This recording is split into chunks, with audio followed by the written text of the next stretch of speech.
Welcome.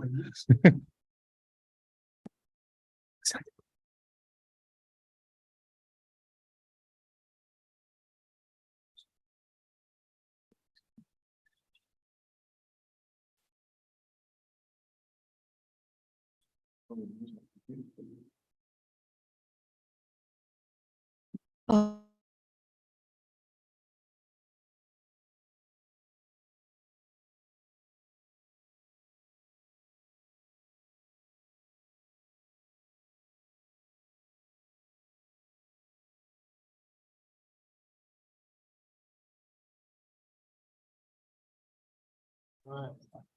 Maybe that's what the problem is. It should still have more again, we missed it. Where? Why is it taking? You never had this. You. Before. Yeah, it's strange. They just sat down and showed. Have you tried to reboot it? Yeah, I literally just, I made it to the last possible day and didn't extend.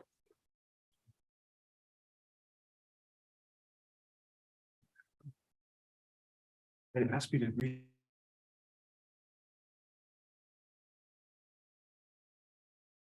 Get going here. It was. Is it today the day that it expires? I know it was like tomorrow, it was like one day. Nick.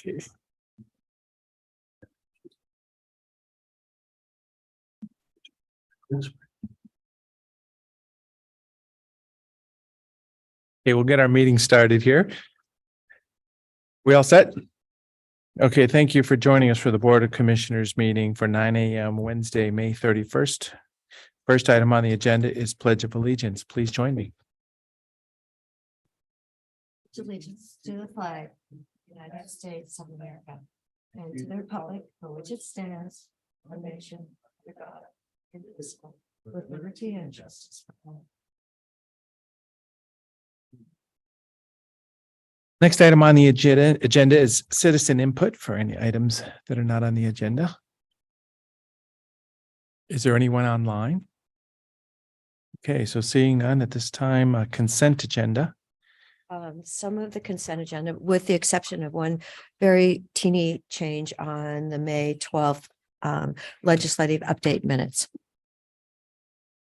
Second. Very good. Yeah, so thank you very much. There's quite a set of minutes here today, so thanks for getting those prepared for us, and we'll acknowledge that May 12th edit. With that, calling for the vote, Commissioner Dare, Yes. Commissioner Chang, Yes. and chair votes yes. Action items, item number 4, 25-year service awards with Daryl Loveland and Brian Hayward. Thank you very much for joining us today. Are the award, is there a plaque? We got it. We got it on the list. We got it on the agenda. We'll come back to it. Yep. Okay. Well, there you go. So please join us for a meeting and we'll get back to this one. It's kind of funny.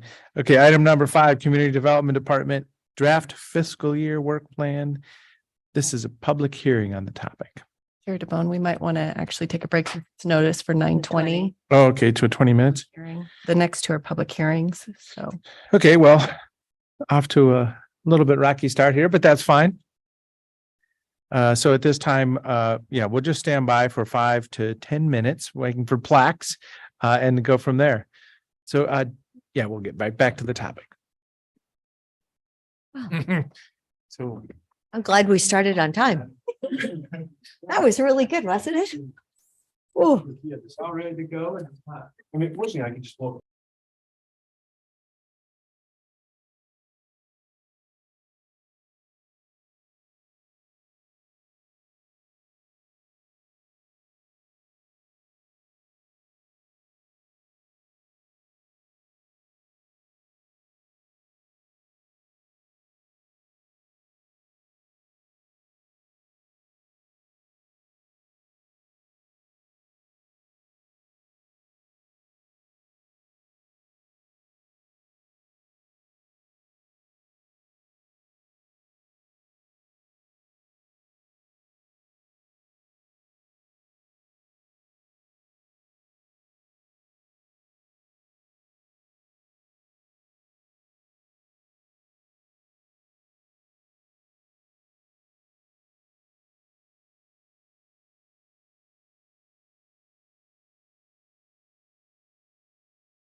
We're back in our board meeting here. Item number 4, presentation of 25-year service awards. So Daryl Loveland and Brian Hayward. So let's go down for a photo on this, and then you got the floor for a moment if you want to say hi or anything here. So thank you very much for your 25 years of service. But yeah, let's start off with the presentation.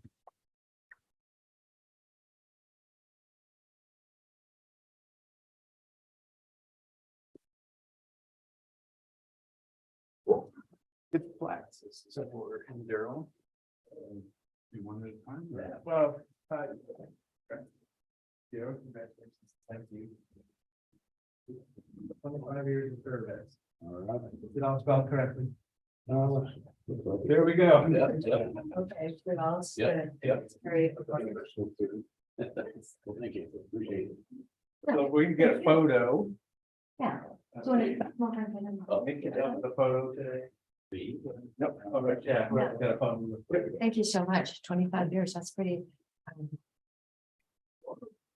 I'm in today's world, isn't it? Yes. Well, we see you out and about in all different jobs and duties, right? Yes. So thank you so much for what you do. It's just, Oh, this is fabulous. well, I wouldn't go that far. Ever works. You got it? Okay, thank you so much. Good. Thank you so much. You're welcome.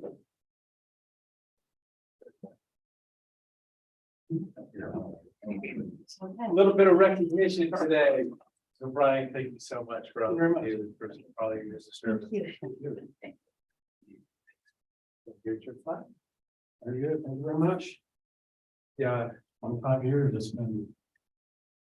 Good fun. yeah. That's an optimistic statement. Oh, great. Okay. Thank you. And well, thank you so much for your service to everybody here. I'm glad we had plaques for you. I used to make these. Oh. See, other duties that's required right there. 15 years I made plans. Oh.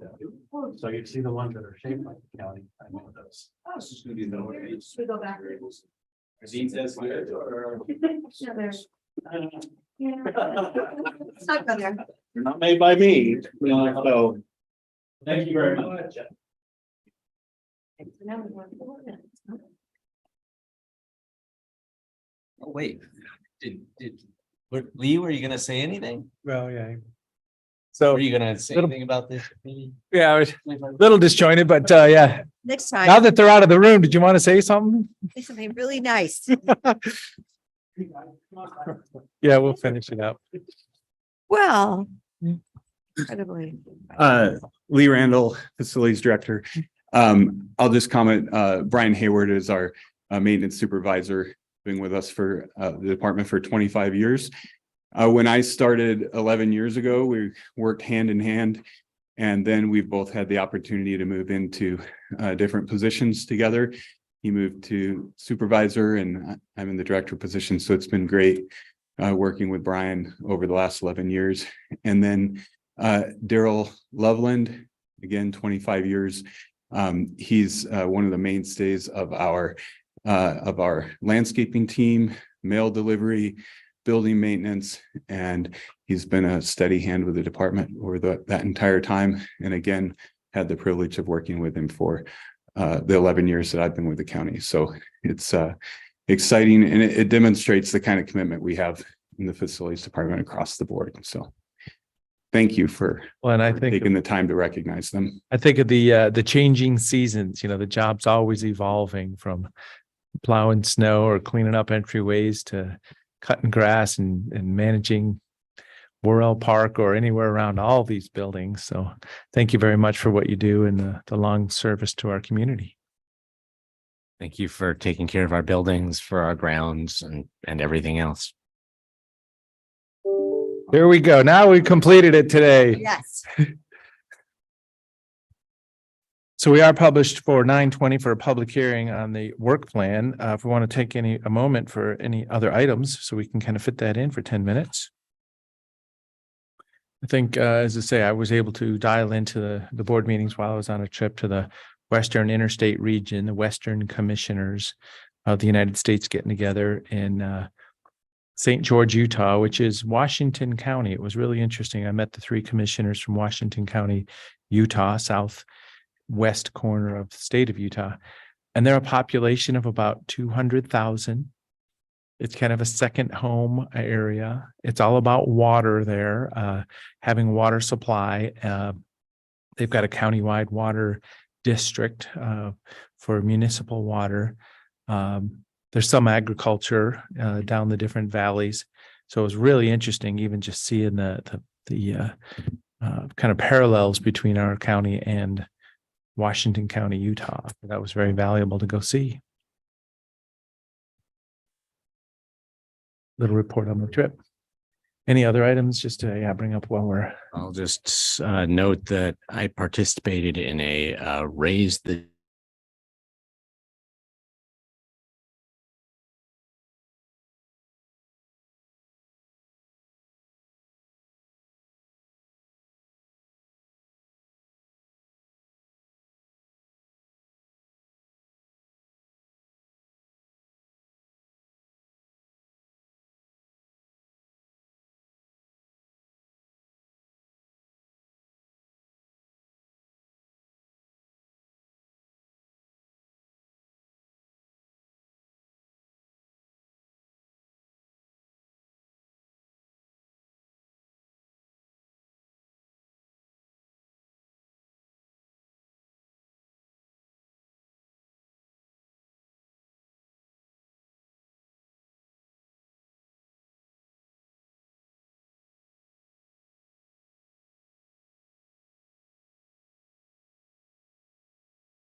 meeting will be at perhaps 11:30, something like that, for an hour and a half. So hopefully access to that meeting will be easier. Someone was in the our audience and said it was really hard to find out how to attend our meeting. So I'm sure we're going to do a better job of getting that out.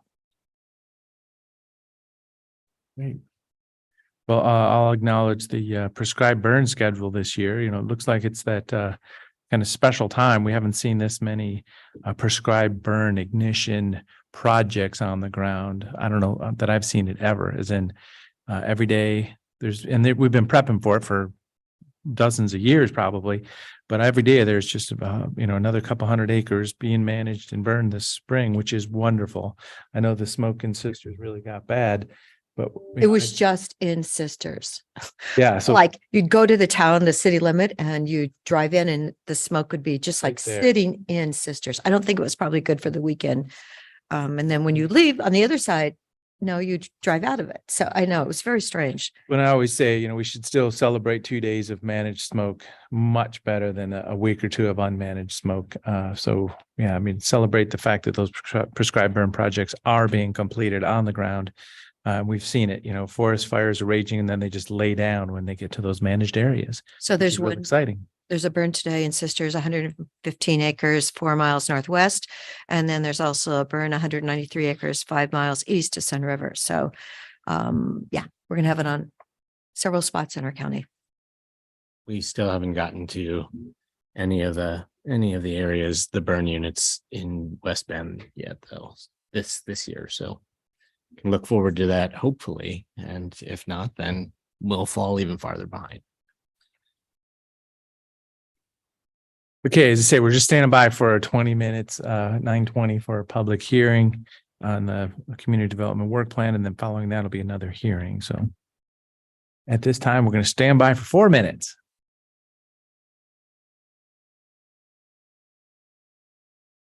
Don't do this too often.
Peter, did we get any more single family applications in by the end of the last couple of days?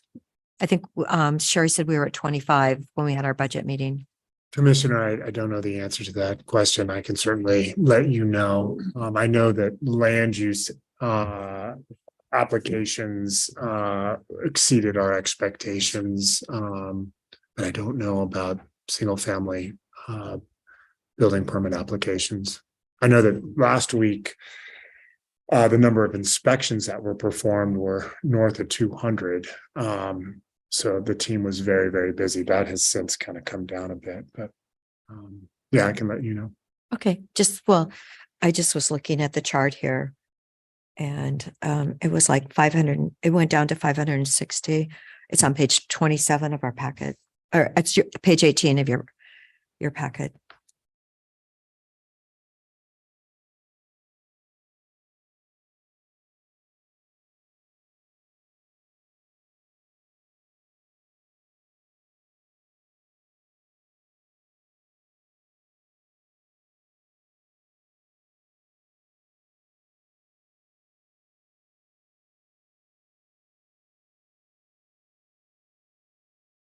Mhm.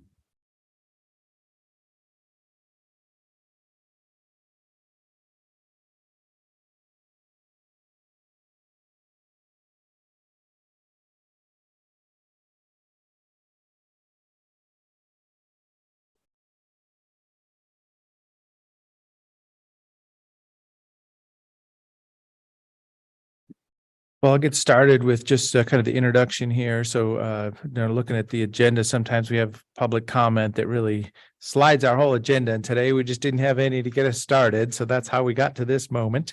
Thanks for standing by. At this time, we'll acknowledge this will be item number 5, a community development department draft fiscal year 23-24 work plan and the 2022 annual report. And this will be a public hearing on the matter of the work plan.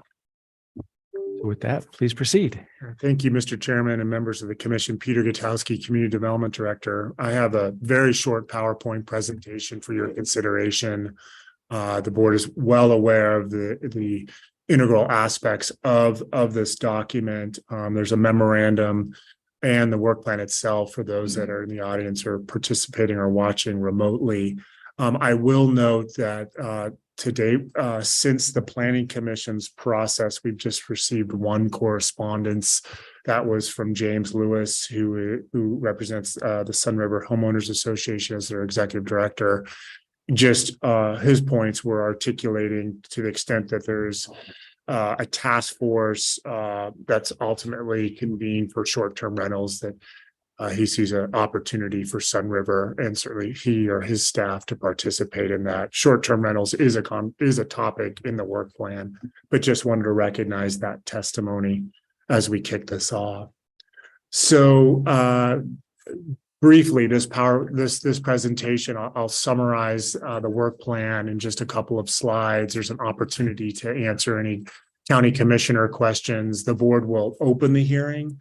And then afterwards, as part of their discussion, the board will consider how they want to handle the oral and written record, staff notes in the packet in coordination with Brenda, the executive assistant. That in the past, the board has kept closed the oral record, left the written record open for a week, and it's just as a placeholder to consider deliberations on June 14th. But nonetheless, the board will discuss those options and whether or not they're relevant for this process. So just to provide context, what goes into the annual work plan or the fiscal year work plan, we are well attuned to the board's goals and objectives, which are established really at the start of the new year. Changes in state law also inform the work plan to the extent that we have grants or other funding sources. That's duly noted. Public comments from our stakeholders, from our residents, help inform the work plan year to year. And carryover projects from prior years, and this is certainly the case, as I'll highlight briefly in just a slide or two, help anchor the work plan, just given the resources on the deliverables that go along with some extensive work that this is.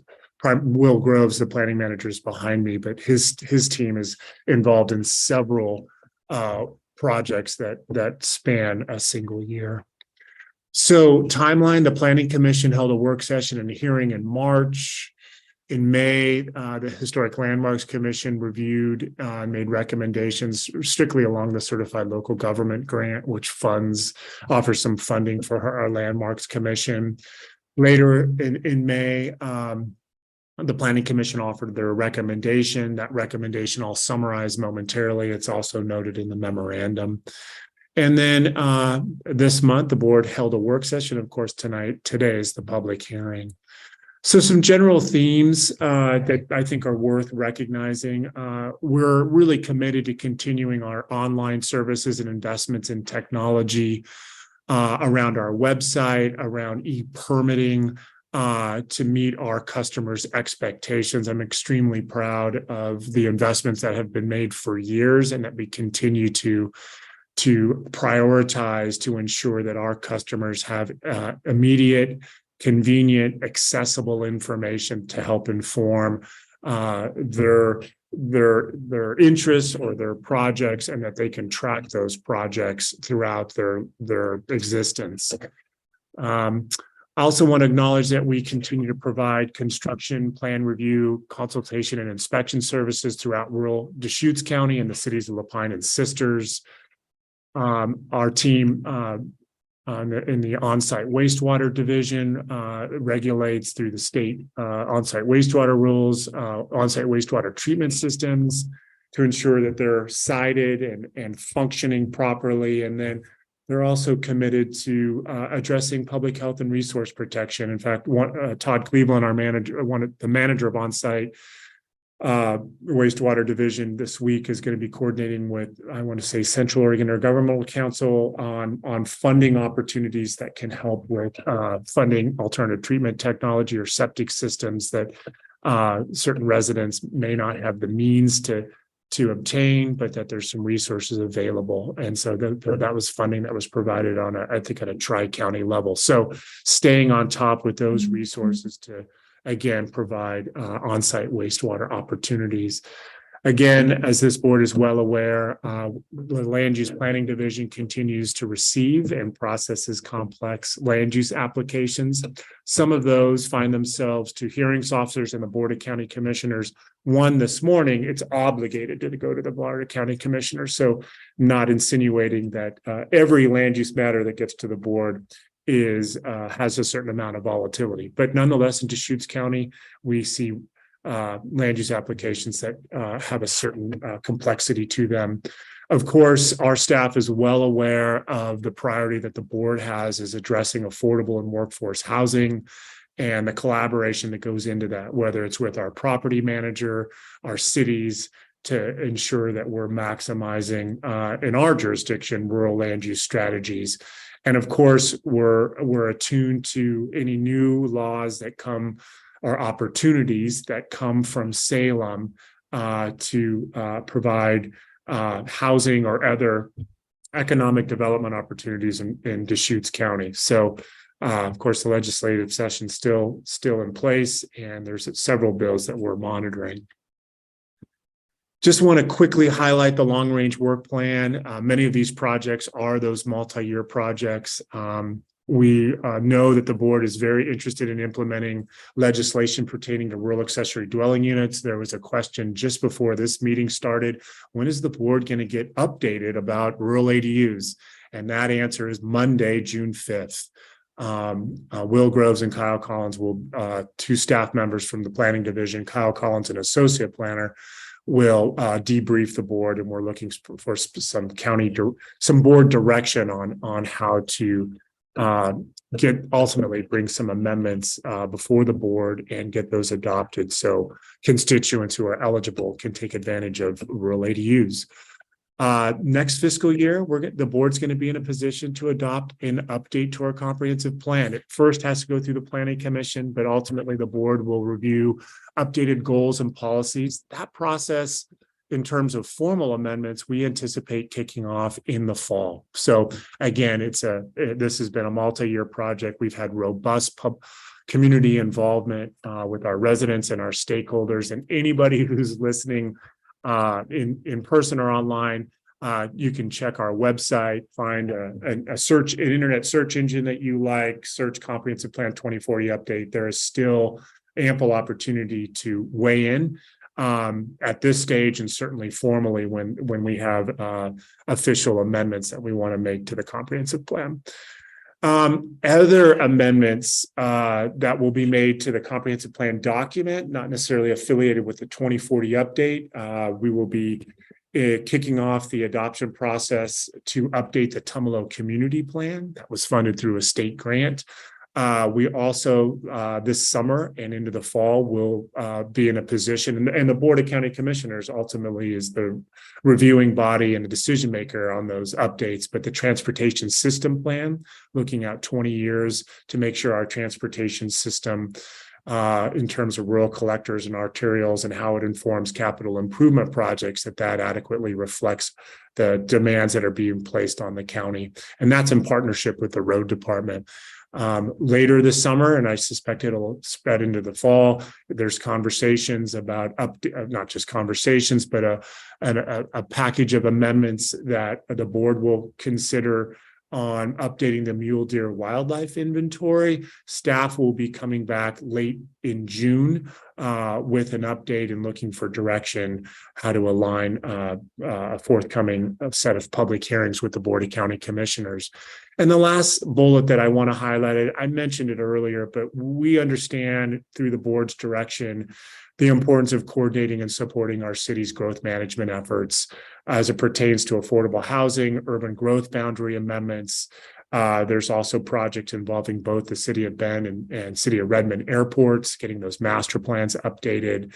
So those actions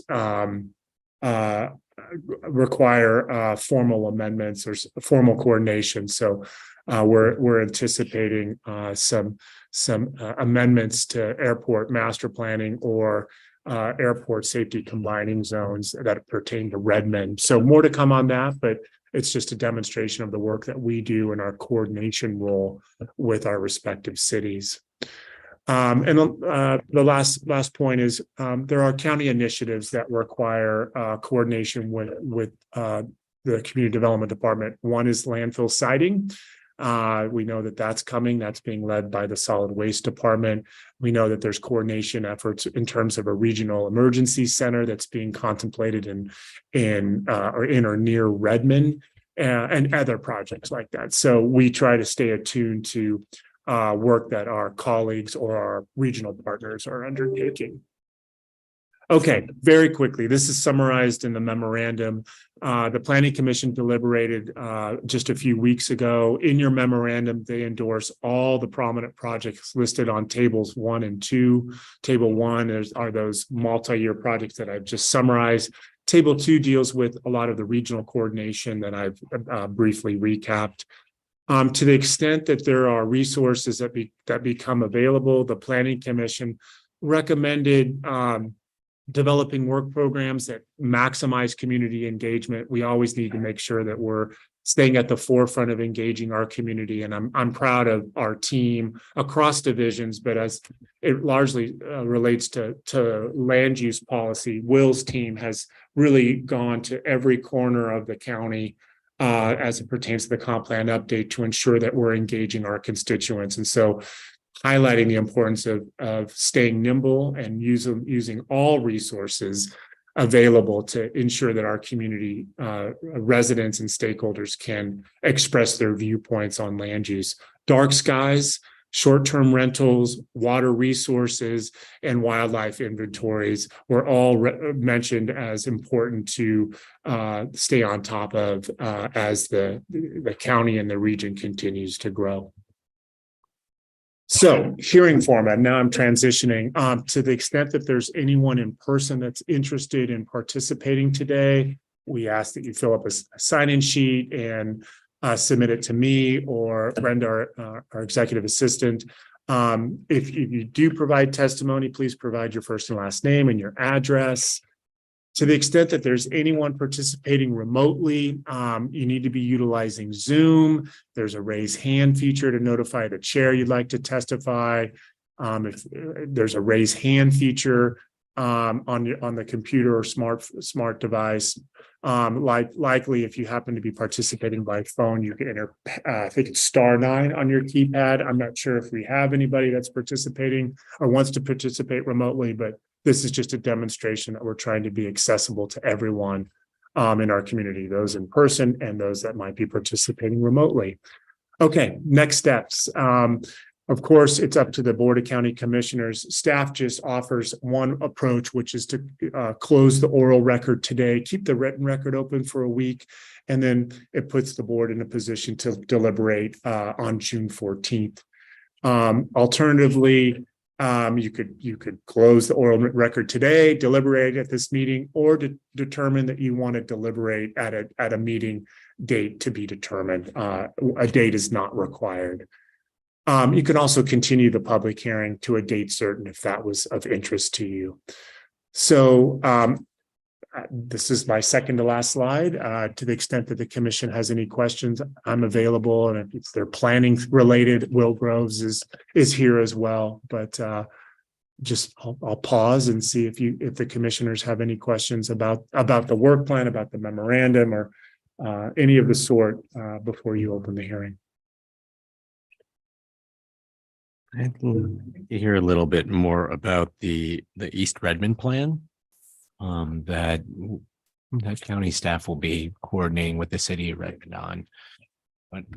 What is the scope of the East Redmond plan, and what are they trying to plan for? Is this supporting industrial expansion, residential, or what's involved with that? And this is it's focusing on. There's a bullet in table 2 toward the bottom. Yeah, I think as I understand it, it encompasses not only the regional emergency training center. I think they're interested in in revisiting their framework plan. They have, for context, when the City of Redmond and Deschutes County collaborated in 2005, they ultimately established a 50-year urban reserve area. And shortly thereafter, a year later, they established an urban growth boundary amendment that took in 20 years of that 50-year urban reserve area. There was a framework plan that was created. Nick Lilac was the planning and community development director for the city of Redmond at that time, that illustratively identified opportunities as visualized or as contemplated at that period of time of how that area could urbanize over time. It's been, 17 years since Redmond's urban growth boundary was last amended legislatively. So I think it really is, to the extent that they are engaged in conversation about a framework plan. Deschutes County is one of the primary owners of property in the urban reserve in Redmond in that specific area. So I think it reflects an understanding that there could be conversations and coordination to ensure that future growth as envisioned or contemplated in 2023 is reflective of those kind of long range plans that the city wants to have in place to stay one step ahead of growth and development. Thank you. So table 3, item 16, obviously jumped right out at me. So temporary use of a recreational vehicle as a dwelling. And my question is, what's the state status on that? What's the possible, domain that we could be thinking about? Yeah, thank you for identifying that. In table 3, the numbers don't reflect any kind of priority. Yeah, We're just listing potential legislative amendments. There is legislation in Salem right now, and I'm going to not be able to recall. I want to say I can't recall it off the top of my head, but it has momentum. It passed the House, it's a Senate bill. It passed the Senate, and it's I believe it's scheduled before the entire House, which would allow recreational vehicles to be used as a second dwelling when there's a primary dwelling and the owner of that primary dwelling lives on the property. There are certain siting standards that are involved to ensure that a recreational vehicle can have legitimate access to water and wastewater, in addition to any other structural improvements. So it's legislation that we've been tracking, and the board has been debriefed on this over the last several months. When this amendment was put in place, we knew that Crook County was looking innovatively at ways to use the existing rules and state law to look at how RVs for temporary uses outside of medical hardships and or just seasonal usage could be expanded. The legislation that I'm not recalling off the top of my head, which I do think it has a strong likelihood of passing even in this session, is something that we want to bring back to the board. Likely, if it does pass, the timing would make sense to bring it back after rural ADUs are completed.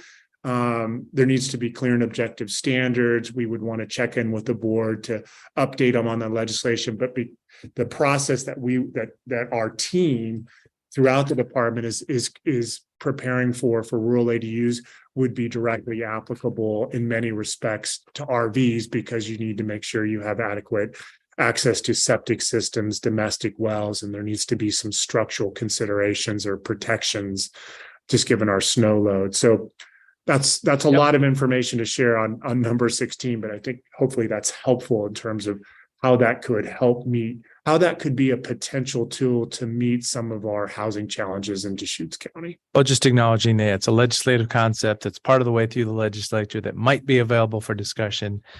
Yeah.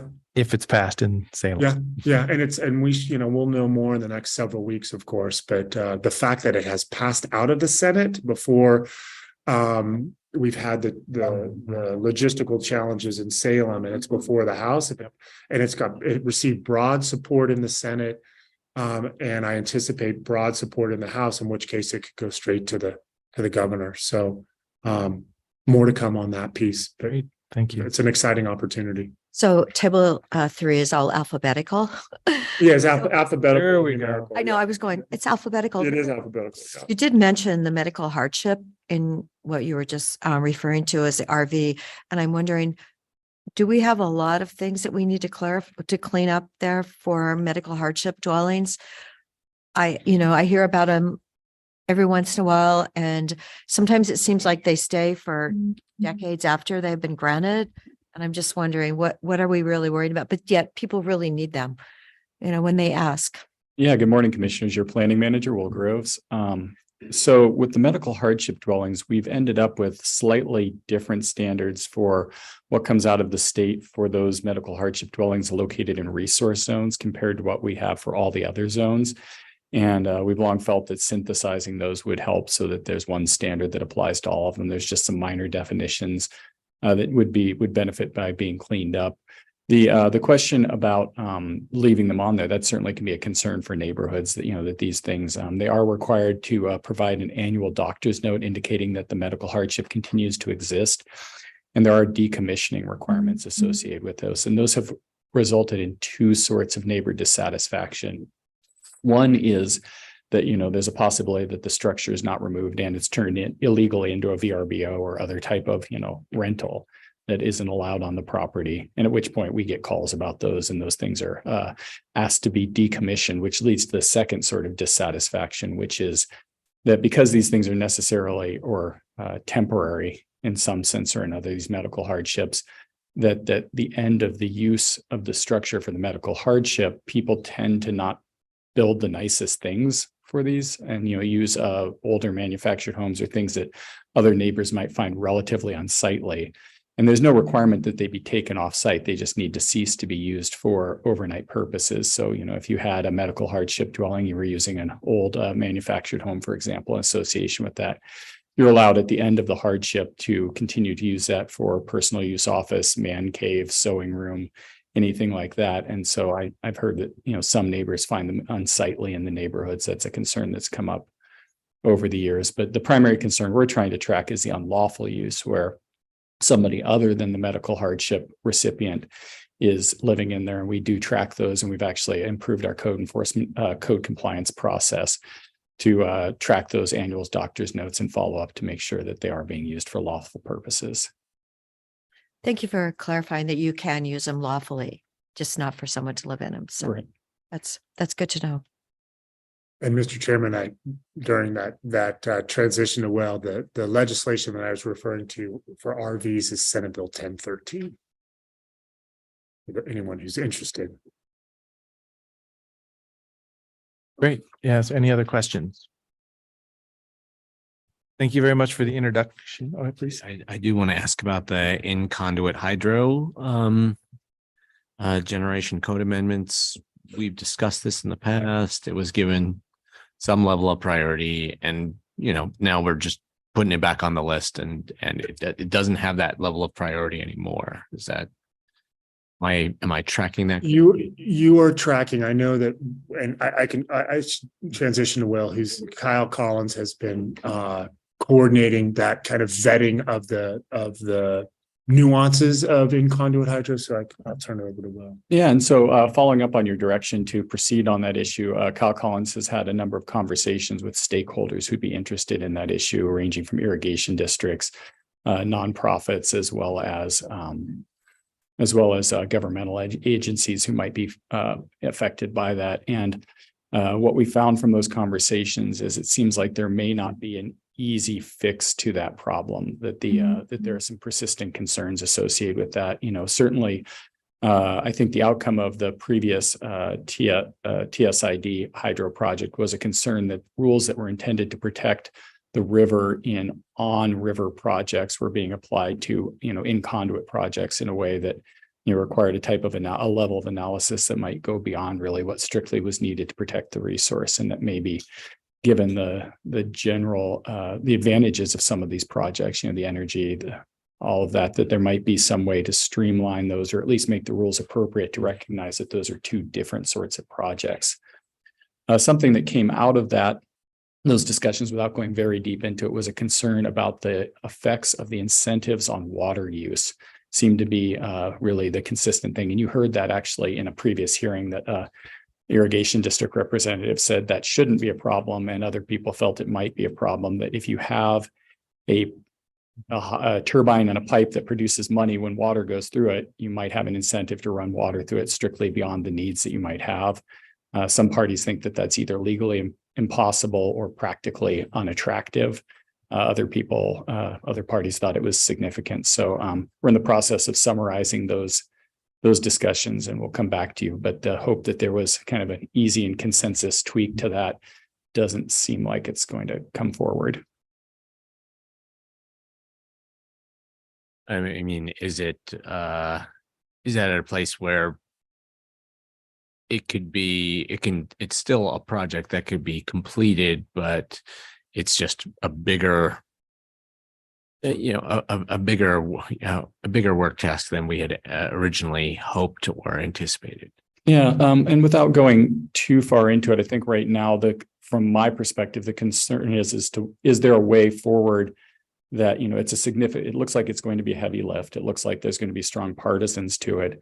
And there's some question if the phrase I've heard is, if the juice is worth the squeeze, if the people that we're trying to help with this, if the amount of help that can be built in that process is worth, undertaking that. So some stuff to balance, memos to be written. We'll come back to you and talk to you about what that looks like in terms of a future possibility and effort, but a little bit disheartened that there wasn't if we, just tweak this that way and that way, everybody's going to like how it works. Very complicated, but just trying to assess the viability of doing anything, and if it's a big workload, kind of who pays for it. Thank you.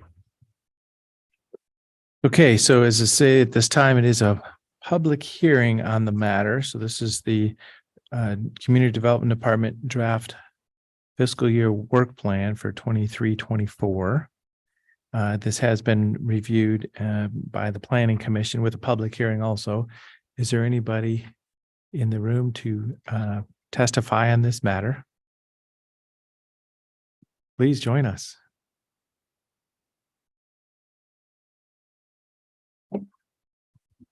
Morning, Commissioners. Jack Farley, 19345 Dusty Loop in Tumwater. The topic that I wanted to discuss today was the dark skies issue. I know the Planning Commission, you all have been discussing this for over a year now, and I've been talking with a lot of citizens, and I don't know of another topic that gets the interest of most everybody in the county. I think everybody has strong opinions that they would like darker skies. I'm also aware that most people are not aware that this conversation or these decisions are going to be made in the near future. And I would recommend that this be a much broader community conversation, more so than maybe some other issues, since it does affect every single citizen. And I would, there's talk about legislation or prohibitions or incentives or challenges, all sorts of things. I would advocate for an all of the above approach. I just think it's something that can really engage the community and bring us together. And I think it would be a very good thing for the county to, maybe make some. The county does a great job in their tools to incentive or to connect with the citizenry. But I would suggest going outside the box, maybe put some articles in the paper or radio, or just get a conversation started, and I think it'll be very lively. And I think you can pull the county together because we all want the same outcome. And I think it's a great opportunity to get some public unison. That's all I got. Thank you so much. All right. If you're interested in in getting more involved in public engagement, public education around this issue. The local Dark Skies chapter, Bill Kowalik, secured I want to say $95,000 grant from the Future Fund, Great. Administered by Visit Central Oregon, to do some pretty substantial community education around the dark skies issue. Anticipating when we visited this a long time ago, when the recommendation first came over from the Planning Commission, there was a lot of kind of hand wringing about, well, is this a problem that you need a lot of community awareness and public education around, or is this a problem that you need regulation around? And my input at the time was you actually need the public to understand what impact their unshielded light has on their porch in order for you to be able to come back later on with a regulation. And I believe that that is going to be a big part of the campaign that they're going to run. So I'd encourage you to get in touch with them and find out what they're going to do with that grant. Absolutely. And I was unaware of that. I know that most people are unaware of their own dirty laundry. And I think public shaming almost sometimes can be, as one of all of the above approaches. And I think it's a great opportunity. That's all I'm trying to say. And I know that it's coming down the pike right now. So yeah. I mean, you don't even need to shame people. Just help them understand what impacts their people self-shame. Has. People self-shame themselves. Anyway, Thank you. thanks. Is there anybody else in the room? Is there anyone online? Okay. So seeing none, I want to thank you for participation today. So this will close the public hearing on this matter. Is there any other questions or discussion for the board? So at this time, we can set direction to closing the oral if there's support for that, and then either leaving it open for a week or not. I think we should leave it open for a week. You never know. Someone could be watching our meeting this morning and just realize that they need to send in some comments. Okay. So, And I support that also. I would support leaving it open for a week. Okay. I do. I mean, one kind of nuts and bolts question I have about this is, during our budget meetings last week, we talked about staffing levels at CDD and, essentially how the capacity of CDD is dependent upon permit and application fees. Do we have concerns about being able to complete everything that's in table 1 and table 2 and some chunk of table 3 with the anticipated capacity, staffing capacity at the department in the coming fiscal year?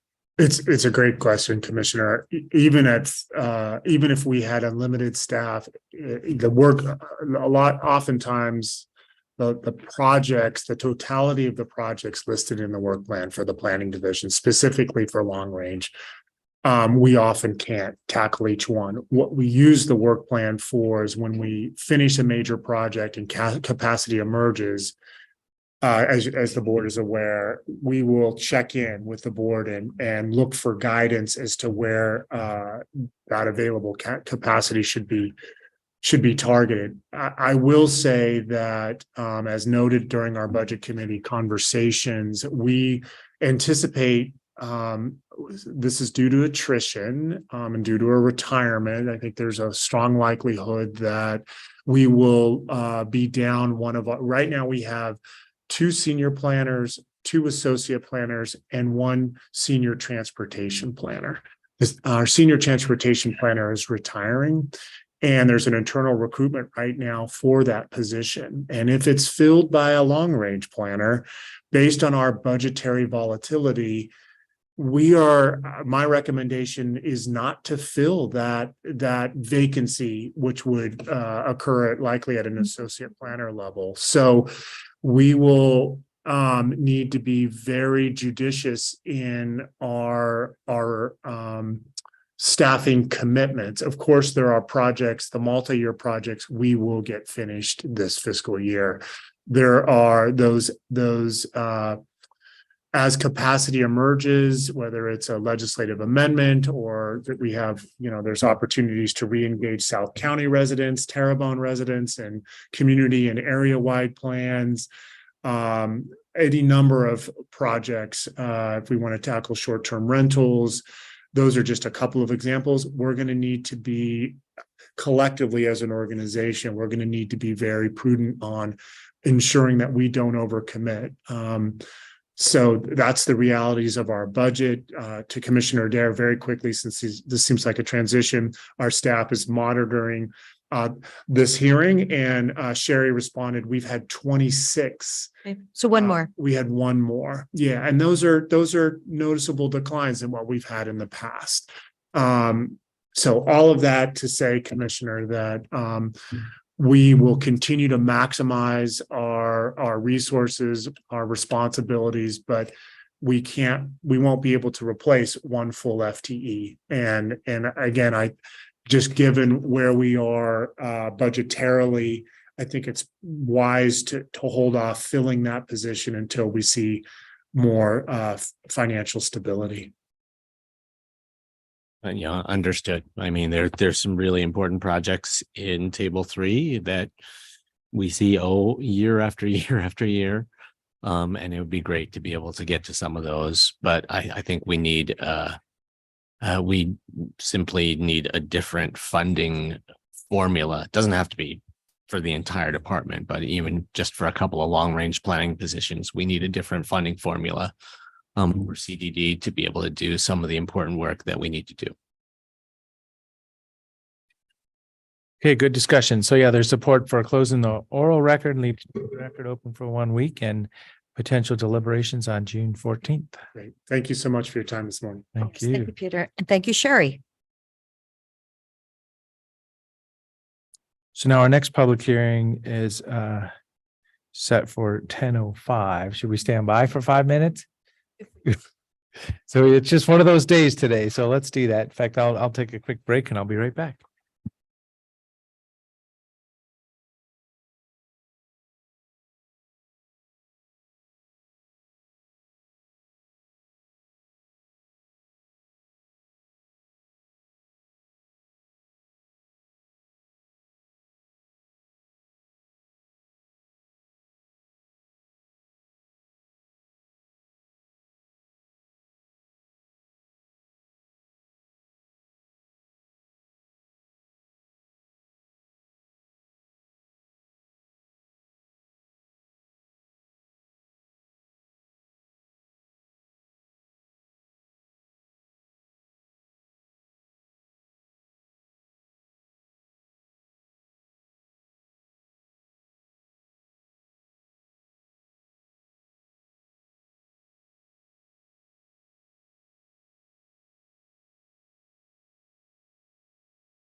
So I'll get started with the script and we'll get this one started. So this is item number 6, public hearing, plan amendment and zone change for approximately 40 acres. So this is the time and place set for a hearing regarding file number 24722-792 PA 793 ZC. A request for a comprehensive plan amendment to change the designation of subject property from agriculture to rural residential exception area and a corresponding zone change to rezone the subject property from exclusive farm use to multiple use agriculture. Staff will outline the hearing procedure that will be followed. All right, thank you, Commissioner DeBonne. For the record, Rachel Vickers, Associate Planner with the Community Development Department. Can we, get the PowerPoint back up? There we go. Thank you. The Board of County, the hearings body, the Board of County Commissioners in this case will take testimony and receive written evidence concerning a quasi judicial application requesting approval of a plan amendment and zone change for a property encompassing nearly 40 acres. All testimony shall be directed to the hearings body. At the conclusion of the hearings body will deliberate towards the decision or continue the hearing or deliberations to a date and time certain. The hearing will proceed as follows. First, staff will explain Zoom, including remote and in-person participation. Then staff will provide a brief report regarding the application. Second, the applicant will then present their testimony and evidence. Third, any other interested parties or agencies will then present testimony or evidence. Fourth, the applicant as a party bearing the burden of proof will then be afforded an opportunity to present rebuttal testimony. And finally, staff will be afforded an opportunity to make any closing comments. This is a hybrid meeting with both in-person and remote participation. The hearing will function as follows. If you are attending in person and wish to testify, please fill out a sign-up sheet and submit it to the board's executive assistant, Brenda, to the left of the dais. Chair DeBonne will call up in-person participants for testimony. We have 2 types of remote participants, those attending through Zoom with a computer and those attending through Zoom with a telephone. Now we'll cover some important tools to be aware of if you are participating over Zoom. If you are participating using a computer, the mute button and raise hand button are located at the bottom of your screen. If you are participating over phone, you will dial *6 to mute and unmute yourself and *9 to raise and lower your hand. For remote participants, when we are ready for remote testimony, you can raise your hand using the raised hand button over Zoom or by pressing *9 on your phone. Once we are ready for testimony, you'll be elevated from attendee status to panelist and your audio will automatically be unmuted. Before beginning your testimony, please provide your first and last name and your mailing address. Once complete, you will turn to attendee status and your audio will be muted. The next person wishing to testify will be selected and the process will repeat itself until all those participating by computer or phone have testified. So one note, the *6 to mute or unmute. I think I was dialing into a legislative call with my phone and it's not obvious because you have a mute button on your phone, but it's not obvious that, oh, you mean mute on the other side, which you can't see. So just, if you're on a telephone call, it's not the local mute. It's you're dialed in and it's *6 to unmute. Just a clarity item. Perfect. Thank you. Should the county's internet connection be interrupted, we will attempt to get back online as soon as possible. If this happens, please give us a couple minutes to reactivate the public hearing before you attempt to link or call back in. If your own connection gets interrupted, please attempt to join back using the same link or phone number you used initially. And as a reminder, if you're testifying over Zoom, please state your first and last name as well as your mailing address before beginning your testimony. It is our responsibility as staff and the chair to conduct an orderly hearing. Any testimony or behavior which is inappropriate will be addressed and may result in that member of the public being removed from the hearing. In addition to oral testimony, if anyone has written testimony to submit, please hand it to staff. If you are in person, please submit your written testimony to me after your testimony. If you are participating remotely, you can submit your written testimony via email, and my email address can be seen on the screen. At this time, I'm going to ask if there are any objections to the hearing format. If yes, please raise your hand if you're in person or use the raised hand function if you are attending remotely. Is there anyone with objections to the hearing format? Is there anyone online? Okay, we see none. All right, commissioners, seeing none, I will move forward. A full written version of the hearing procedures is available at the table at the side of the room. Commissioner DeBonne, I will now return to script and note that the commissioners must disclose any ex parte contacts, prior hearing observations, biases, or conflicts of interest. Does any commissioner have anything to disclose? And if so, please state the nature of same and whether you can proceed. I have nothing to disclose and I can proceed. And I have nothing to disclose and I can proceed. And I have nothing to disclose also, and I can proceed. Does any party wish to challenge the commissioner, a member of the hearing body, based on ex parte contacts, biases, or conflicts? Is there anyone online? As no challenges are presented, prior to opening the hearing, does anyone have any procedural objections to the public hearing? I think we had talked about that previously. And seeing none, hearing is now open and staff will proceed with a brief staff report. All right, thank you, Commissioner DeBonne. The subject property is located on a 40-acre parcel of land located at 21900 Rastovich Road and is 1 mile east of the city of Bend. The property is developed with a single-family dwelling and other accessory structures. The surrounding area consists of small-scale farm uses and other residential uses. While the subject property has 5 acres of water rights, the applicant states that the property has no history of farming. As you can see from the zoning map on the screen, the subject property is bordered by land zoned MUA 10 to the west, EFU to the north and east and south. The city of Bend is located a mile to the west of the subject property, and there are lands zoned EFU, MUA 10, and RR 10 surrounding the subject property. The applicant is requesting an amendment to the Deschutes County Comprehensive Plan designation for the property. They are requesting a change from the current designation of agricultural to rural residential exception area. The applicant is also requesting a change in the zoning designation from exclusive farm use to multiple use agricultural. The applicant has not requested an exception to statewide planning goal 3, agricultural lands, on the basis that the subject property does not meet the definition of agricultural land as defined by state statute. The applicant submitted a soil study showing that 58.5% of the property consists of class 7 and 8 soils.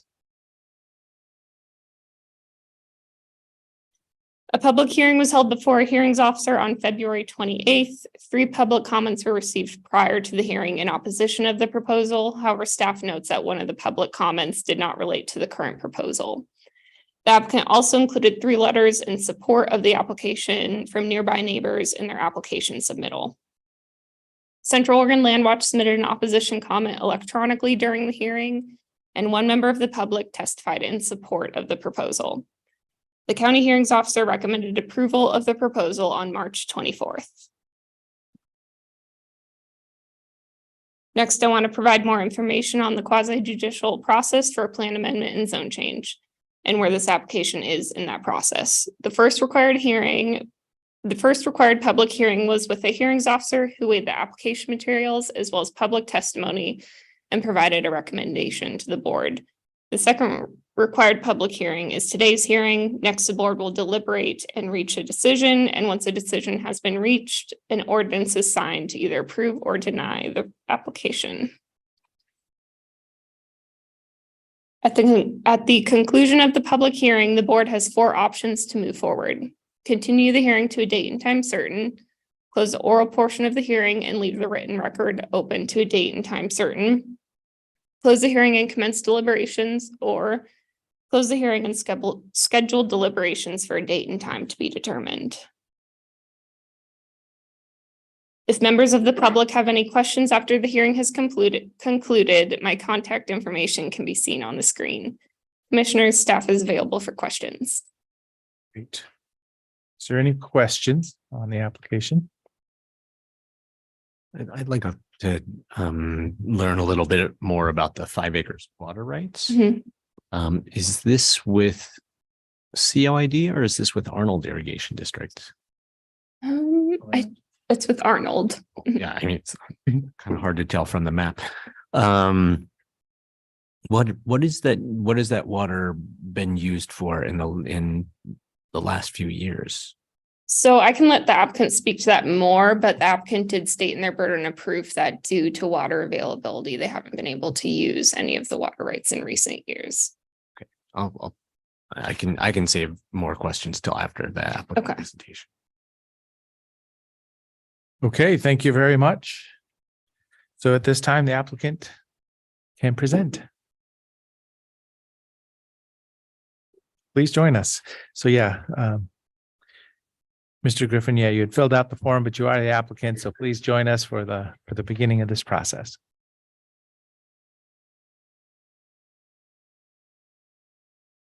So, good morning. Thank you. Tia Lewis for the record. I'm the attorney for the applicant, and with me I have Kevin Griffin. He's the applicant. We do have a PowerPoint if, is that, it's up there? And then is it, can you remind me with the buttons? Oh, if you just. I'll be up or left or right. Okay, thank you so much.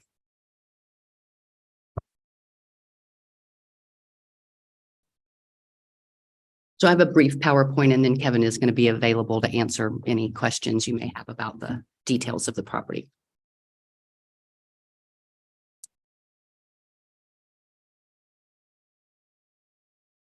Okay. So as Rachel mentioned, the subject property is 40 acres and it's east of Bend. We did have an Order 1 soil survey prepared that demonstrates that the soils are predominantly class 7 and 8 soils. One of the things that I want to talk about these soil studies, you're seeing a lot of these recently, and they have a lot more detail than the NCRS mapping. The state statutes, specifically Goal 3 and ORS 215.211, do authorize the use of privately prepared soil studies in order to determine soil classifications for purposes of determining whether a property meets the definition of agricultural land. So this process that we've been going through to do some of these properties is authorized by state law. And in fact, these soil surveys contain much more detailed information than the NCRS mapping. The NCRS mapping was done on a much larger scale. It's not site specific, and it is not a survey. It is a mapping at a much greater scale. And I think it's really important to understand that the people preparing these soil studies, the soil certifiers that we hire, there's only about 5 of them that are authorized in the state to prepare these studies. They're not very many, and they have to be certified through DLCD to prepare the study. In addition, each study is reviewed by DLCD and certified that it meets the requirements for those studies. So the applicants, even though they pay this soil certifier to prepare these studies, have no control over how the process is done and what the outcome of the study is. Again, this property has no history of farm use. Kevin can talk a little bit about the water, but it is through Arnold, and he's at the end of the Arnold ditch, and it rarely, the water rarely makes it to him. It is adjacent, as Rachel showed, to the MUA 10 land to the north and west, and approximately a mile from the city limits. You saw that map again, the Stevens Ranch parcel that's being, and I'll talk a little bit more about the extent of development, but the Stevens Ranch parcel is that one shown in yellow, and that's the closest urban property being developed right now. But in between the subject property and the Stevens Ranch property is the Somerset subdivision. That Somerset subdivision is approximately 36 lots platted in 1976. And then there's the Arrowhead Acres subdivision, and that's approximately 47 lots platted starting in 1966 throughout 1973. Those lots range in size from 0.2 of an acre to 2 acres. To the north, let me go to the next slide. Yeah, so you can see all those subdivision lots in between the Ben's urban area and the subject property. The only larger lots are the Rastovich parcel, which is located to the east and to the south. We have a letter in the record from the Rastoviches in support of the present application. Then that we have a larger parcel owned by Nader to the north, and also a larger parcel owned by Sawyer to the northeast. Again, both of those property owners have submitted letters into the record in support of our application. The Rastovich letter is Exhibit 12, and the Nader and Sawyer letters are Exhibit 13. This is, again, just to demonstrate what's happening on the east side. The subject property is right by that the largest yellow block, and it's shown in a little outline outlined in red. It's just right on the eastern urban fringe. So again, the Stevens Ranch property, as you guys know, is the former Division of State Lands property that was rezoned through this non-resource designation process back in, it was done in two years. I know exactly when it is in the further slide, but in any event, the western half of that property is currently platted for urbanization, 375 acres with 237 acres of residential zoning, 46 acres of commercial, and 93 of industrial. And within that, there are parks, open space, and an elementary school site. Again, that's approximately 1 mile from the subject property.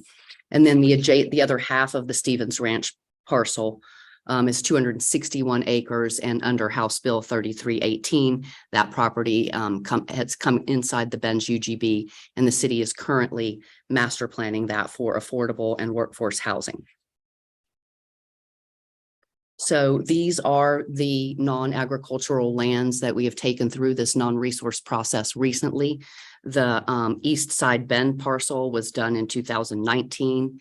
Then there was the Porter Kelly Burns parcel done in 2017, which is currently being developed as a part of an affordable housing project under a House bill. Then there was a COID parcel was done in 2022. The largest block was the Division of State Lands. That was done in 2 separate decisions, one in 2013 and one in 2018. There was the Markin parcel done in 2019. And then the Te Amo, sorry, I didn't update the slide. The Te Amo just received approval a couple weeks ago. That it doesn't have its ordinance yet. All of these properties are shown with their file numbers and their dates in the legislative history section of the comprehensive plan at section 5.12. And as far as I know, not one of these parcels has been developed under the MUA 10 zoning. They're all being held for eventual urbanization for the most part. I just while you've got this map up, it's related to the content of the slide, but so the big green irrigated area to the east, that's Rob Rastovich's. That's correct. And that was several years ago. If you see one of the slides that we have in the beginning, it wasn't nearly as green. It's not nearly as green now. I think that was, this was an older. They've been turning off patrons on and in Arnold in mid-July last. Yeah. Yeah. As I'm sure you're well aware. So these are the maps I showed you at the last hearing that we did on this about the UGB process, which I think is really instructive for what's going on with these non-resource lands. In 2010, in 2007, the city of Bend started its most recent UGB process, and it submitted that map to DLCD in early 2010. So it took 3 years and approximately $4 to $5 million to have this map submitted to DLCD. And based on all of the studies available at the time to meet the anticipated housing needs based on population growth and projected growth through the planning period of 2019, the city, or 2029 was the end of the planning period when they first started it. The city anticipated that it would need 8,500 acres. And this is the map that they sent to the state. And, you know, this was prepared by experts in their fields over many years. And again, $4 to $5 million it took to get there. It was appealed, as we all know. And this is what we ended up with. And this was all taxpayer dollars, and many years later, this finally got adopted in 2016. And the first process started in 2007. And this map has 2,280 acres designed to meet Bend's population growth over the planning period. And we still don't have vertical development in the majority of these numbered areas. We have some housing in number 10, and we have some housing in number 16, but the rest of the properties are waiting for urban services, sewer specifically. And notably, number 11 is the East Side Bend property. That property would have come in during this negotiated 2016 UGB, except for the fact that it was zoned EFU at the time. It was changed in 2019, but a number of the properties that we have that I showed you on that red map that we've taken through the non-resource process would have come in had they not been zoned EFU, and they would have been served by the very services that are going to serve 17 and can't read my own writing, 13, or all the stuff down on the southeastern, all of those properties, the infrastructure to serve them went right by them. And they unfortunately were zoned EFU. And so we have no housing on those properties, and we're severely behind. So these are the legal criteria for purposes of the rezone in the county's code. And I'm not going to go through each one of these because the application materials and the hearings officers' findings are very detailed about each one of these legal criteria. That it conforms with the comprehensive plan. I mean, there's specific comp plan policies for ag lands in section 2.2, water resources in section 2.5, and the rural growth policies in chapter 3, all of which authorize the relook at agricultural lands when it's demonstrated that they no longer, or that they maybe never did meet the definition of an agricultural land. That the change is consistent with the purpose of the proposed zone. This is the MUA 10 zone. The hobby farming is still allowed under the MUA 10 zone. Rural residential development is allowed. Cluster subdivision rules apply. And we talked about this last time, specifically at 18.128.200. Those cluster subdivision rules authorize redevelopment of open space should these properties be urbanized. So it's a good zoning classification for a hold for eventual urbanization. We've demonstrated that there's available services and impacts on the surrounding land uses are almost the same as what we're proposing. It's consistent with the development pattern in the surrounding area. And as far as a change in circumstances, I don't think there's much that hasn't changed since this property was zoned EFU in the 70s. So this slide is meant to remind me to talk to you a little bit about state law as well. So the previous slide was the county's rules regarding zone changes, but the state law also has rules regulating agricultural land, specifically in the ORS statutes, the OARs, and the statewide planning goals. And agricultural land, as used in Goal 3 and as used in the state statutes, is defined at OAR 660-033-0020 as lands classified predominantly as Class 1 through 6 soils in Central Oregon. We have predominantly Class 7 and 8 soils, and that's been demonstrated through a certified soil study. So again, well, actually, I don't really want to conclude. I'll conclude after. I'm going to let Kevin talk, and then if there's any public testimony in support or in opposition, then I'll come back and just give a brief rebuttal and conclusion. So please take it away, Kevin, and name, and I don't think you need the address for the record. Yes, I do. It's said. Kevin Griffin, 21900 Rastovich Road. I am the property owner. I thank you, commissioners, for listening to our presentation today. I bought the property in 2011 after retiring from the fire service in Arlington County, Virginia. I was proudly a member of the team at 9/11 at the Pentagon. And I had friends out here and I'd always come out here for vacation and said, I want to live in this amazing place. So that property came up for sale. It had been in a estate sale for 2 years because, as you know, the prices were really high before that and the owners started dropping it down. I went out to visit the property. It was at the max of what I could afford. And I ran into Mr. Don Williams, who was the son who was holding the estate for sale, and started talking to him for over an hour. He told me stories about the property and he lived growing up as a child. And I told him what I did. And he looked at me and he shook my hand. He said, I think you're going to take really good care of this property. So I went back and put in an offer, and the next day, 4 more offers came in at $60,000 more than I put in. But Mr. Williams kept to his word and said, no, I want Mr. Griffin to have it because he's going to take good care of it. So I've been there for 12 years and have a good relationship with the Rastoviches and all the farms around me, as well as people in the Somerset subdivision. I have no desire at this time to develop it, but as our parents were ailing, my parents passed away and my fiance's mom had colon cancer last year. We looked at putting a temporary structure, as was discussed earlier in this thing, or something for hardship, but I really don't have $150,000 to spend on a structure and have someone come pass away and then not be able to use it and just have a $150,000 man cave. The property has not been in farm deferral. We are with Arnold. We are at the end of a vein, as was said, and my ditch runs through the Rastovich property. The gate is on the opposite side of their property.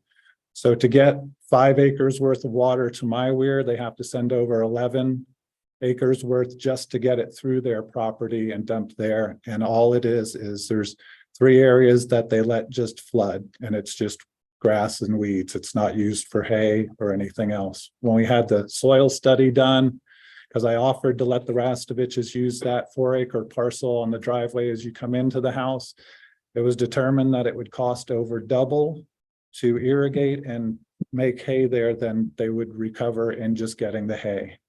So I started looking at other ways of trying to use those million gallons of water out there besides just for having it as a fire buffer. Really, that's kind of what it is.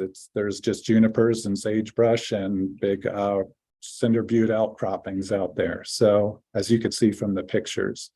So for the last 3 years, I've had my head gate closed because the Rastoviches and mine are at the end of the ditch. And although I can't technically assign the flow to them, they have been able to use the residual water that's come through there. So that was where we've let that go. And even with this year, with WikiUp getting mostly full, my head gate is still closed because Arnold will allow me 5 years of non-usage without being penalized.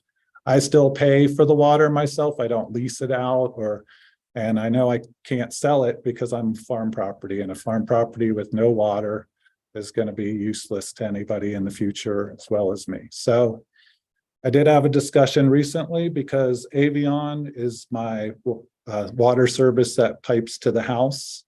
And they just did the Arrowhead and Somerset developments where they are using groundwater as their irrigation and changing the credits from the flow from the river.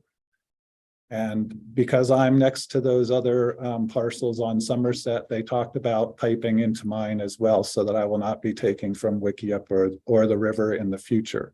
It's not been decided or approved or anything. We just met with the person in charge, Steve.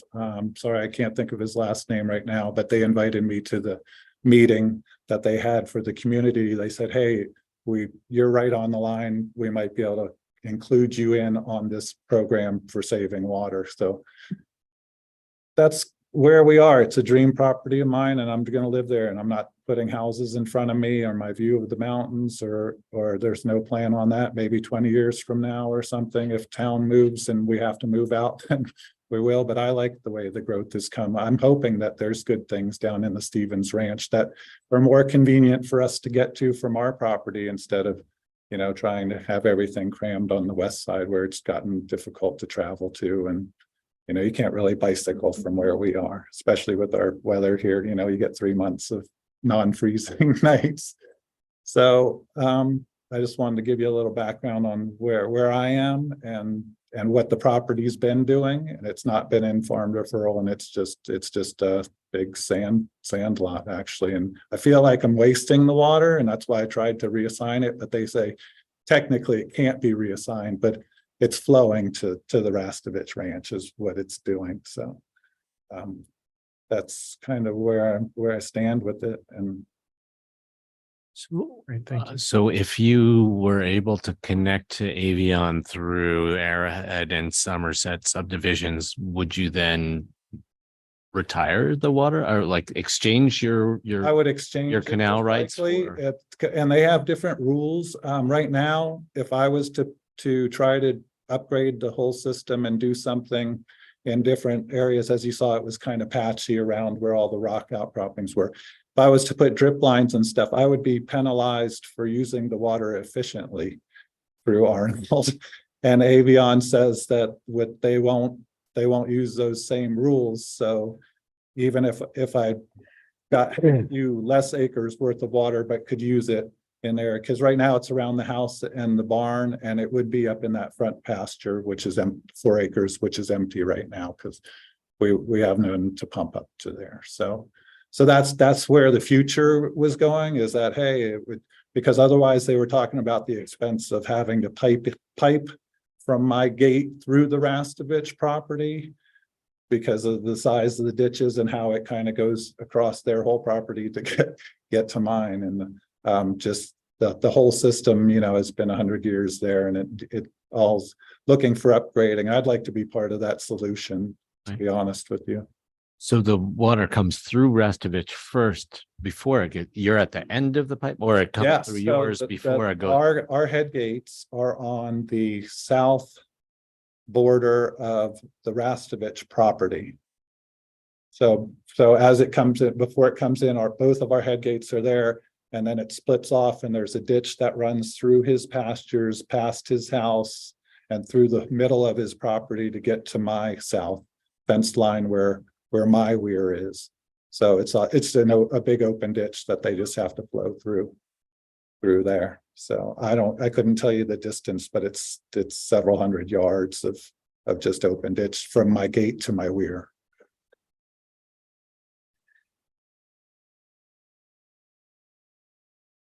Any other questions? Not at the moment.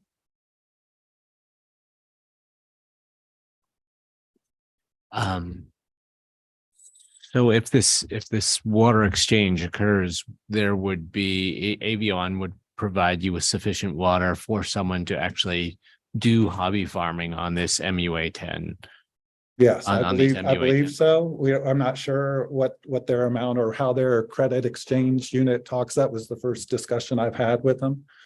But they were saying that because I am right on that line, just to extend the pipeline and put in whatever gauge they need to put in to do that it's pretty feasible. So they're looking at the map right now for that and some of the Rastovich property, but I can't comment on what they're really doing with them. But I met with Rob Rastovich and them to try to get included into this, because like you said, it's been cut off the last couple of years by July, and mine's just been closed. So as you saw, it was just a big sand lot of sagebrush. So And then from you were talking about earlier when you had irrigated that it being somewhat of a fire buffer, and now it's there's none. not doing There's not very safe. No, I'm watering off a sprinkler off my domestic on the house that I move regularly around the house and the barn. But other than that, I can't use any of the underground sprinkler system that they had, because it came off of the pond for the irrigation from before. So that's just been the pond's been completely dry for 3 years. Thank you. Yeah. Tough situation. Well, yeah, but I love the property. I mean, either way, I'm gonna be there hopefully till I pass. But like I said, with the way it's been going, I'd like to be part of the solution more than have over 1 million gallons just dumped out there for weeds, basically. Yeah. For a For better word.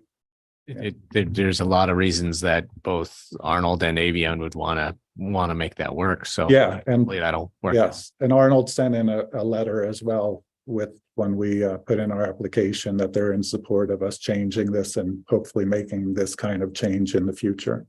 So that's in addition to Rob Restovich's letter.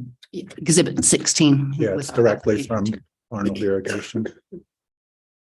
Because I told him my intentions, yeah. Okay, well, thank you very much. Thank you. This time, are there anyone interested parties to testify on the matter?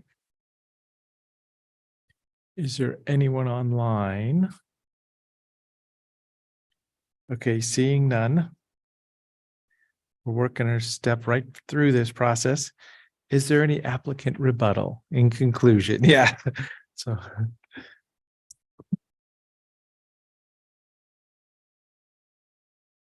So no rebuttal, but I'll just do a brief conclusion and thank you very much.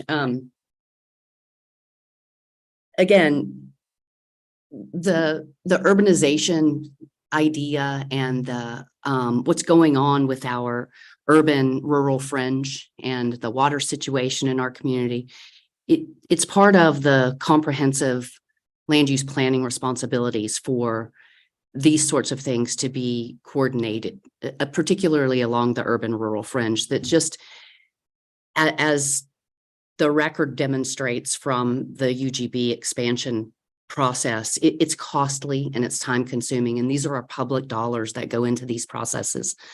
And it takes a minimum of 4 years, even after you successfully get property inside the UGB, to have vertical development. And so it's imperative that these types of zone changes happen. We must have additional lands to address our historic and projected population growth. And while the city of Bend doesn't have a UGB expansion on its current work list, we're going to have to expand to the UGB again in the near future. And we have to start now planning for it because it takes 10 years to get it approved. And this, the lack of housing is driving up the cost of what housing there is. There's 8% of our population that can afford a home under the median area price for homes right now. My children can't afford to live here, probably yours either. And I want them to be able to. I think we all want our children to be able to live here. Keeping these properties in farm zoning when they don't have agricultural soils is not helping anyone. So we urge you to vote in favor of this application. Thank you. Okay, so at this time, we will close the oral portion of a public hearing on this matter and discuss next steps. Great. Thank you, commissioners. So going back to the 4 options that we have moving forward, you can continue the hearing to a date and time certain, close the oral portion of the hearing and leave the written record open to a date and time certain, close the hearing and commence deliberations, or close the hearing and schedule deliberations for a date and time to be determined. Just a staff note, I've been monitoring my inbox, the general inbox, and I had one of my coworkers check my mailbox, and we have not gotten any comments during the hearing. So yeah, I was a half a step ahead with closing the oral portion, but just showing that if there's support for that at this time, making sure we're on the same page. Yeah. It seems to make sense. Okay. Yes. So yeah, let's acknowledge that. So the oral portion will be closed. So the next step, is there support for, what direction we want to go here? I'm generally pretty comfortable kind of step into deliberations, so which maybe not have an open record period, but what do the commissioners think? I have one, I think we can move forward with a fairly quick timeline. I have a legal procedural question for Kim or Stephanie or somebody. If I was interested in learning a little bit more from Arnold and Avion about kind of this exchange potential, is that something that I can do and then disclose? Pardon? That's not part of the record. So any personal research that you're, using to consider, how you would vote on the application. So. Yeah. If I wanted to do that, I couldn't. Well, I couldn't use that information as part of. You couldn't rely on during- that information, correct? Okay, Yeah, you could inform yourself, but you couldn't rely on that information. okay. And is that something then I should kind of disclose or notify people about when we go to deliberations, or that's something I can just do? Well, I would definitely, for the interest of your fellow commissioners and the public, disclose if you have looked into that and found information. But again, caution you that, relying on that information that's outside of the record would not be advisable. Okay. So what kind of a timeline are we looking at? Could we keep the written record open for a week? What does it look like?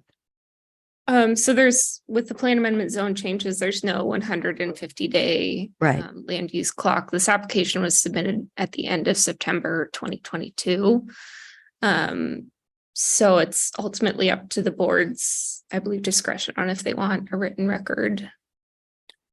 Well, and when we talk written record, I don't know that there's the easy way to do it 1 week, because then there's going to be a response and then a final statement. So I mean, as soon as you say written record, it goes to 3 weeks, Okay. which I don't know, there's no real time pressure here. I'm just Yeah, acknowledging so that. we were just talking about this morning at a planning meeting. So county code requires us to have a 14-day open record period. So we wouldn't have to do the 21-day, but under Deschutes County Code Title 22 states that you have to have if you are going to have an open record period, it has to be 14 days.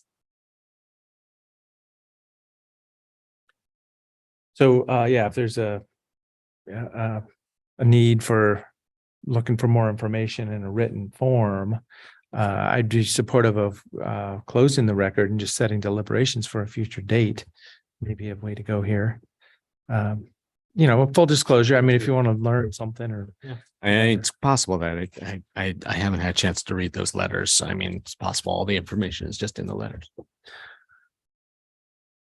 You support that, Commissioner? I do. Okay, yeah, we go. So this time we'll close the oral and written record and set deliberations when appropriate. I don't know if want to propose a date right now or not. We've got a few busy weeks coming, but You'll have to maybe confirm with Brenda's yeah, so I don't know. schedule. But maybe we could do 2-3 weeks. I'm not. Commissioners, again, your planning manager, Will Groves, will get this to you at the first available time based on staff availability in your calendar. Yeah, so let's not set a date right now, but we know it'll be the next few weeks. Yeah, thank you. There we go. June. That's the way to close it up today. Okay, well, let's go with that then. Thank you very much. Thank you. Thank you.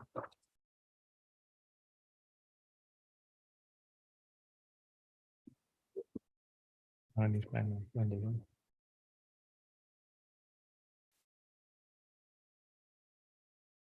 Next items is deliberation. So item number 7, deliberation for Four Peaks outdoor mass gathering permit for an event in 2024. Thank you. I've got it was There's printed one out here, in large right? format. Yeah, it was printed out in large format already.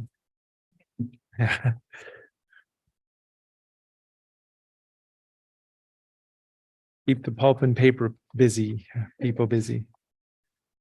All right. Morning, commissioners. For the record, again, Rachel Vickers, Associate Planner with the Community Development Department. The next item on the agenda is deliberations for Four Peaks 2024 event. We have got 13 items, discussion points to go through. The deliberation matrix is color coded. So the first 7 relate to approval criteria. The next 6, which are in the orange section, staff believes may or may not address approval criteria. And then in the red section, there's 3 discussion points that staff believes doesn't relate to approval criteria. So I was planning on not going over those last 3 unless the commissioner wants to. So I'll go in order. But I'll just acknowledge I was not here during the public hearing on this matter. There we go. And, but I've done my homework in preparation for this, so just acknowledging. All right, so I'll just plan on going down the list. If a commissioner wants to interrupt Sure. and wants more detail or anything, just let me know. So the first topic is food service. There were some allegations that there are some unlicensed food vendors at the event. The applicant states that food vendors will be licensed and permitted through the health department 14 days in advance of the event. The event, some staff comments, the event was approved by the county health department, and they also stated that they received no complaints related to unlicensed food service vendors. In the past, the condition of approval has been added that all licensed food service providers shall apply to the county health department at least 1 week in advance of the event. So the board determination and decision point is, has the applicant demonstrated compliance with the food service control standards of DCC 8-16-220? If yes, include the suggested condition of approval and continue reviewing the application. If no, modify the condition of approval to achieve compliance or deny the application and continue reviewing other criteria.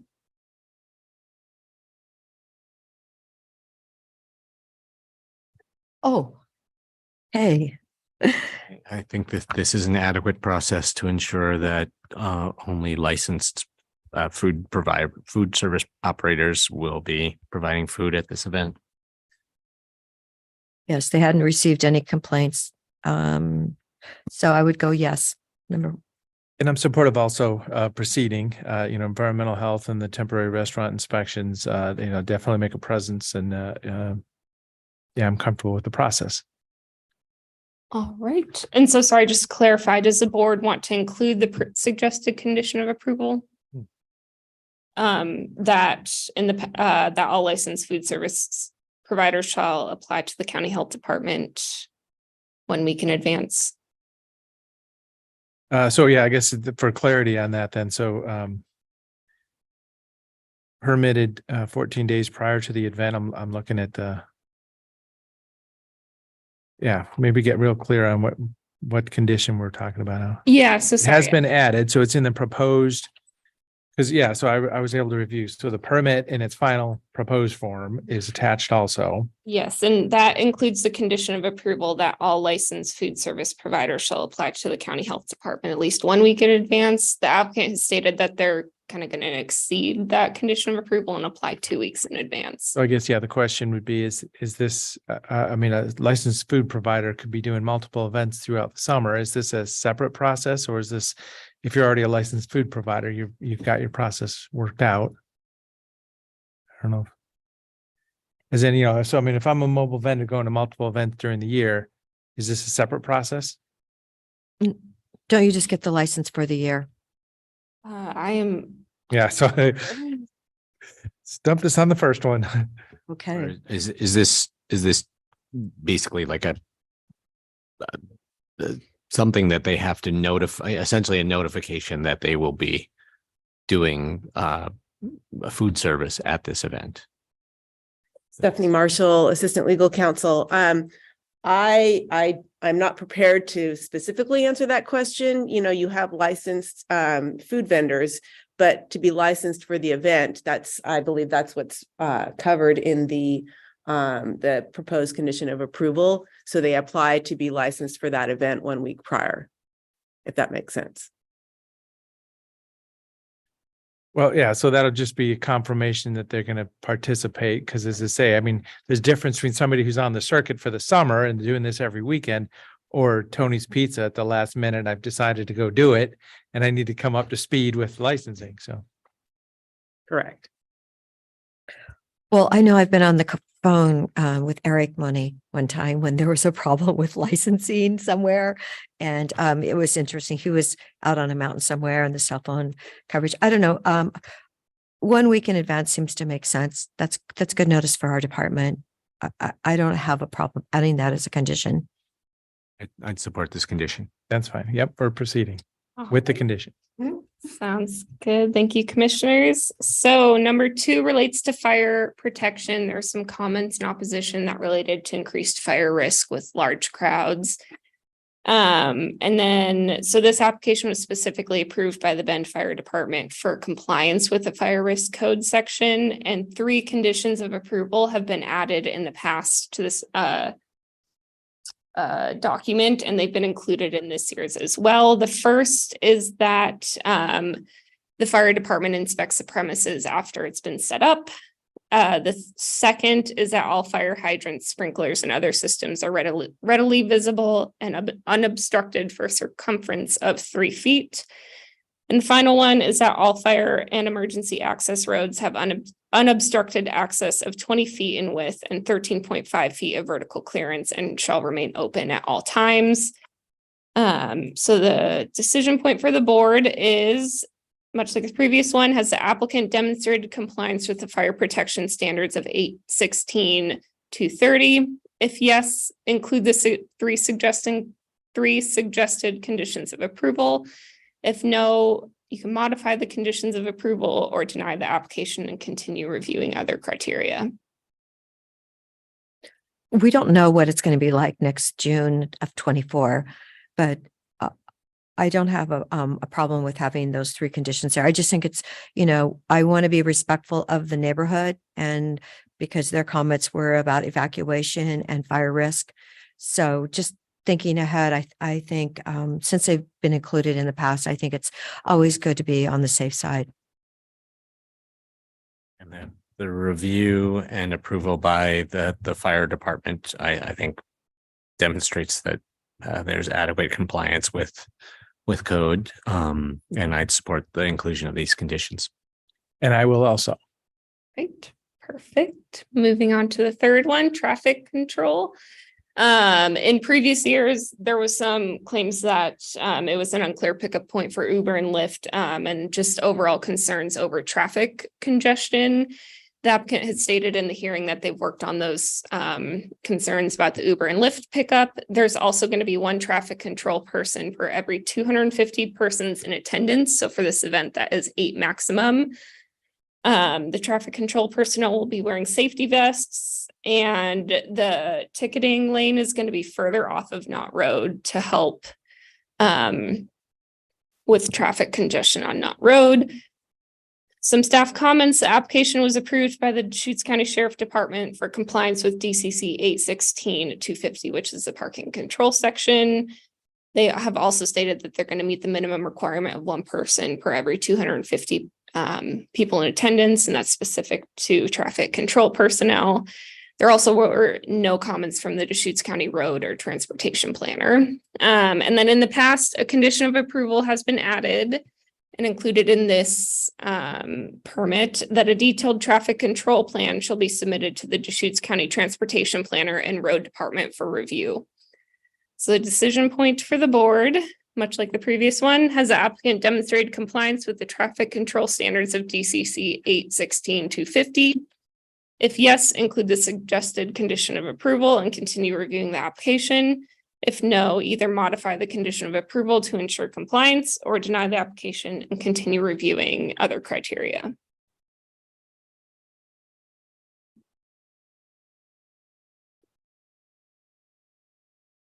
Well, I like the idea of the condition of approval, just to remind our department that, okay, this is coming up, and please just take another look at it and make sure everything looks right. It's always good to be safe.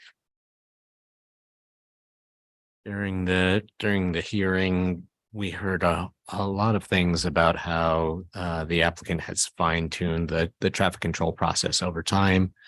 And the application was approved by the county sheriff's office. So I'm confident that they've demonstrated compliance with our traffic control standards and would support including these conditions. And I'm supportive also. Sounds good. Moving on to topic 4, which relates to crowd control. There were some concerns over the training and credibility of crowd control personnel at the event. The applicant has stated that there will be 1 crowd control personnel for every 100 persons in attendance. That's going to be 20 maximum, and 6 of them will be DPSST licensed. The applicant stated that all crowd control personnel will be 18 years of age and good physical health and have the appropriate training. In addition to that crowd control staff, Four Peaks has also stated that they will have alcohol and security staff roaming the premises. And staff, I received 22 comments in support of the application during the open record period. None were extremely specific, but they all stated that they enjoyed the event and it was well run and managed. Some staff comments: the application was approved by the Deschutes County Sheriff's Department for compliance with DCC 816-250, which relates to crowd control. In the past, a condition of approval has been added and included in this permit that the applicant provide a list of names and certification for all traffic and crowd control personnel 30 days prior to the event, and that would be to me. So the decision point for the board: has the applicant demonstrated compliance with the crowd control standards of DCC 816-250? If yes, include the suggested condition of approval. If no, either modify the condition of approval or deny the application and continue reviewing other criteria.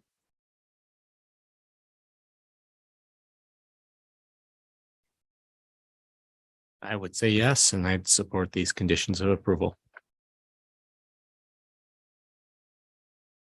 I agree. Sometimes I think, though, having someone commit 30 days in advance, are they going to actually be there? You know how today's world is. So, but it's an optimistic thought. So Sheriff's Office has reviewed and approved. I mean, for a discussion, maybe a modification could be 15 days or 14 days instead of 30 days for the names and certification. Is there any downside or byproduct of that would be a problem? Well, I wouldn't think so. I just was trying to. Yeah, I mean, that follows that same concept, because other things are 2 weeks before also. Right. 30 days is quite a long lead time, especially in today's dynamic employment world. The rules are still going to be there for, some DPSST certified folks and credentials for everybody prior to the event. Would you support that? Sure. Yeah, I mean, I'm guessing with an event like this for for those monitors, there's going to be some kind of incentive to participate in the event. You get to attend, a day, for being a monitor or something like that. So I'm not that worried about it either way. 30 days, 2 weeks, whatever. It looks like there's support for that. So that would be in alignment with other, I think the first condition was, what did it say, 14 days or what did it say? The first condition was 7 days, Okay, so yeah. a week in advance. I think 2 weeks is out. Yeah, 2 weeks is more is what I was thinking. Okay. 14. That way 14 they have days, there we something go. to do in their timeline. It'll make it really easy, right? Yeah, each week there's something to do.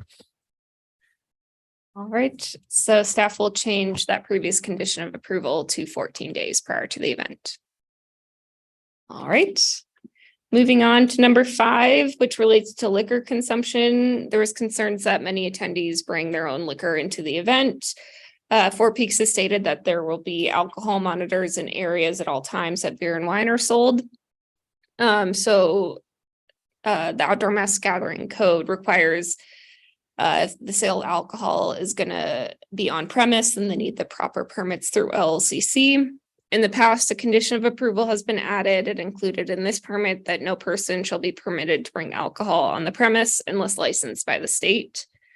The decision point for the board: has the applicant demonstrated compliance with the liquor consumption standards of DCC 816-310? If yes, include the suggested condition of approval and continue reviewing the application. If no, modify the condition of approval to ensure compliance or deny the application and continue reviewing the criteria. I would do yes with the condition. All right. And I support that also. All right, sounds good. Point 6, attendance monitoring. There were general allegations that attendance count is not accurate. DCC 816-300 sub C requires the organizer to keep a reasonable count of persons and vehicles entering and leaving the event. However, in the past, there's been no conditions of approval related to relaying this number to staff. So the question for the board: has the applicant demonstrated compliance with the attendance monitoring standards of DCC 816-300 sub C. If yes, continue reviewing the application. If no, either condition the decision to achieve compliance or deny the application and continue reviewing the criteria.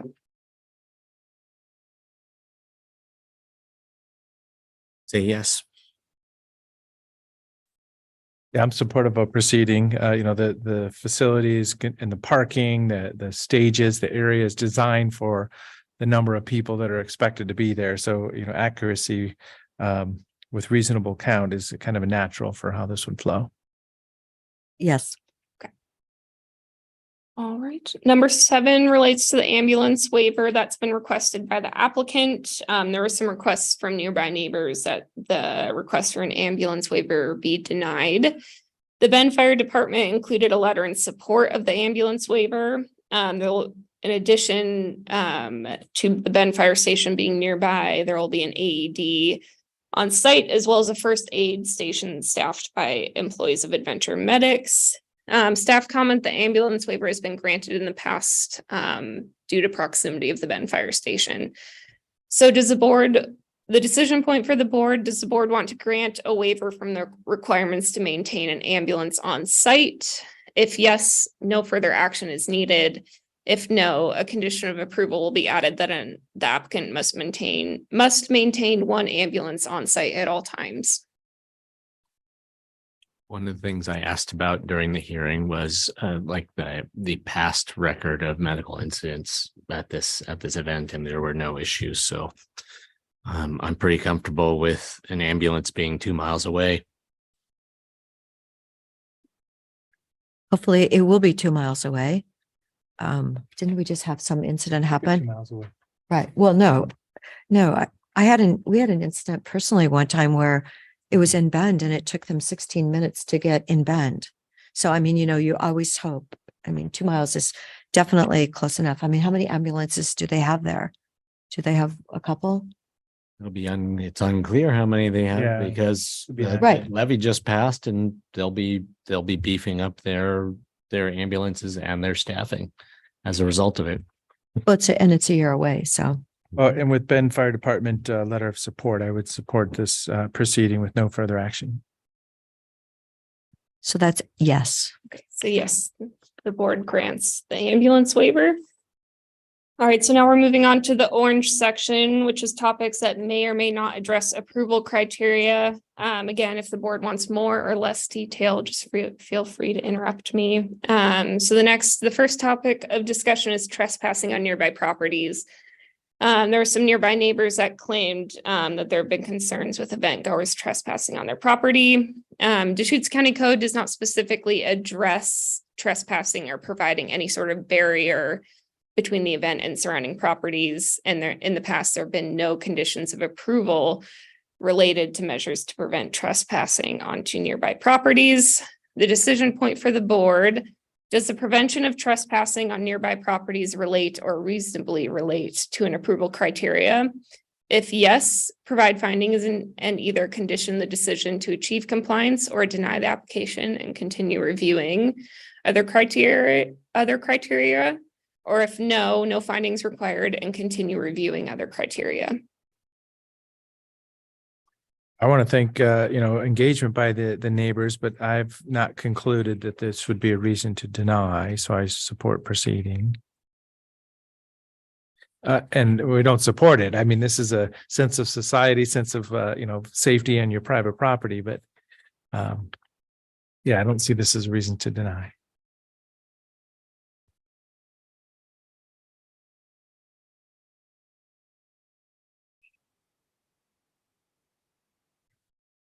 I don't see a connection to one of the existing criteria.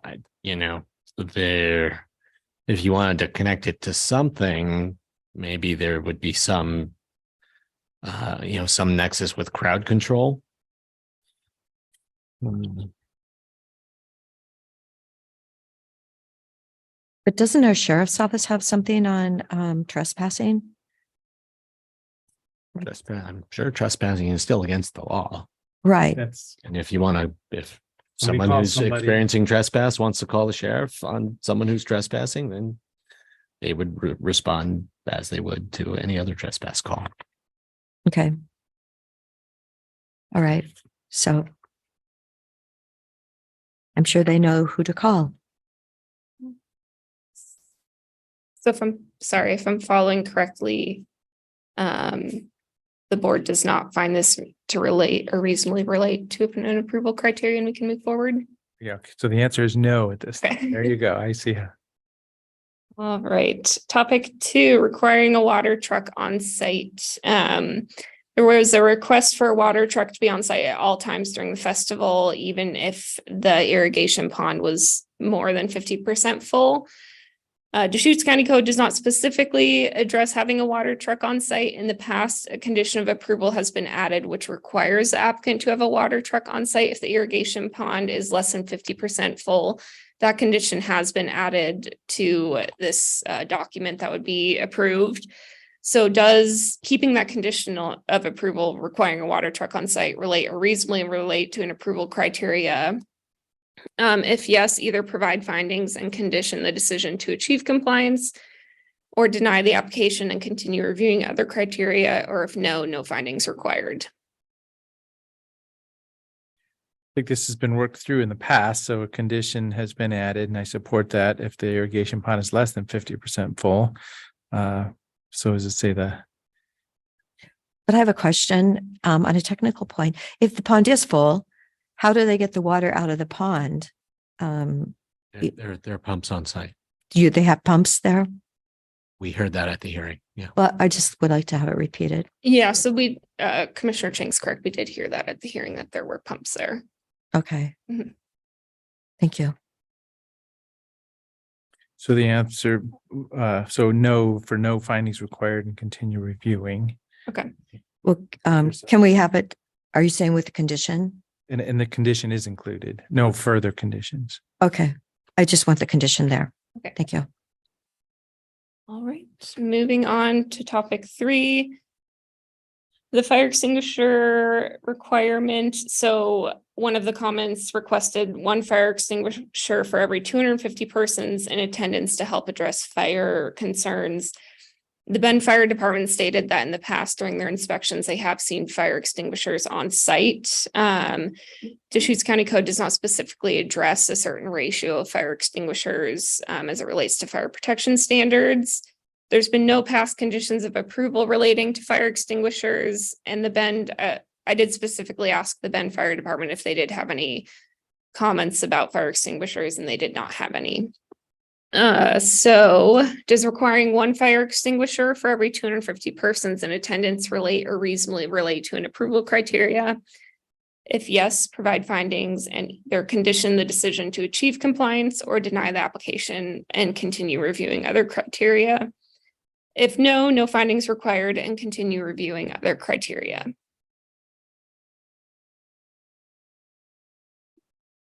So I really, it's great that we have a complete matrix with all the topics, and also Bend Fire Department engaged, kind of reviewing and have reviewed 4 fire extinguishers in the past.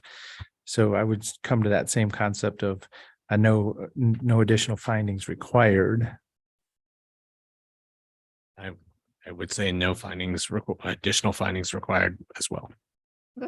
And I would hope that some of the people that are there would have a fire extinguisher in their car. It's always a good idea. It's a safety issue.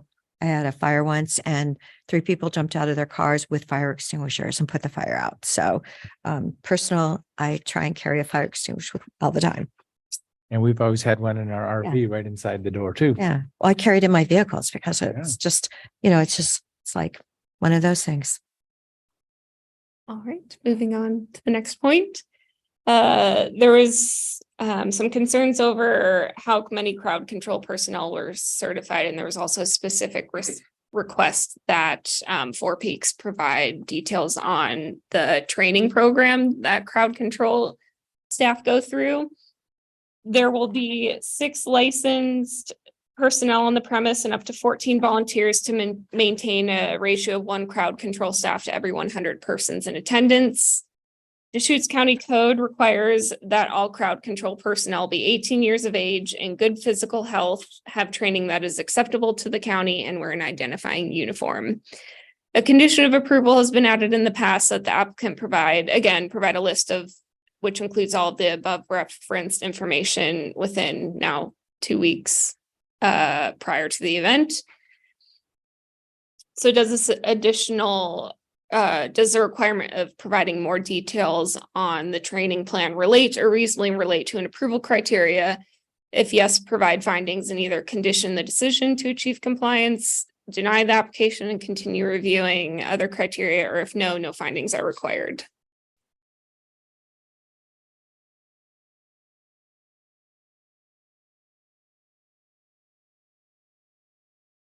Well, I mean, it does relate to a condition, to an approval criteria, but it's been adequately addressed. Yeah, so this specific comment was asking for more details above the 18 years of age. So asking specifically about what training covers, and whereas county code just requires the 18 years of age, have training that is acceptable to the county, be in good physical health, and wear an identifying uniform. So that's a base requirement of the county code, which, going back, the condition of approval has been changed to 2 weeks instead of 30 days, but there's been that condition that has been added that Fort Peaks provide that list stating that the 18 years of age, good physical health, have gone through training and wearing an identifying uniform is submitted to staff 14 days prior. Yeah, so I guess I would say that training above and beyond our existing requirements, I don't think is necessary. Seems like we've already covered this. And I support that also. So no findings required. All right. Topic 5, there was a request to have a licensed security guard at the entrance to inspect every single vehicle that enters the premise. The Deschutes County Code requires 1 crowd control personnel to monitor the event to make sure that no liquor is brought into the event. However, there's no previous relation to having someone inspect every single car that comes in. And there's been no previous conditions of approval that have been added, which relate to having every single vehicle inspected. So it is requiring a security guard to inspect every vehicle that enters the event, relate or reasonably relate to approval criteria. If yes, provide findings and either condition the decision or deny the application, or if no, no findings are needed and we can continue. Well, that could really back up traffic, couldn't it? Anyway, I would say no. To go ahead. I see this as kind of the cultural norm here. You know, we do have requirements that, people are monitoring the event and no liquor is brought into the event. So I would support those, requirements, but not add more findings or requirements. And there's alcohol monitors inside. Yeah, I mean, if the concern is about people trying to sneak in alcohol, then there's monitoring happening within the event. Okay, so no findings required. We can continue. Right. So the last topic for discussion, permit enforcement and monitoring. There are some claims in the record that the event can be disorganized and there have been code violations. There was also claims that there's no good way to report the violations. The applicant does agree to let county staff and the sheriff's department enter the premise at any time. Some staff comments. The sheriff's department and risk management did receive 3 complaints during the 2021 permit. The case planner for these permits, which would be myself this year, will monitor the conditions of approval, and we require some different documents 7 to 14 days prior to the event. The premise is inspected by the fire department after setup is complete, but before the event begins. If there is a county code violation, county staff will not be able to look into it until the Monday, being as the event falls on the weekend. So, question for the board. Does requiring additional enforcement and monitoring measures relate or reasonably relate to an approval criteria? If yes, provide findings and either condition the decision to achieve compliance, deny the application, or if no, no findings are needed.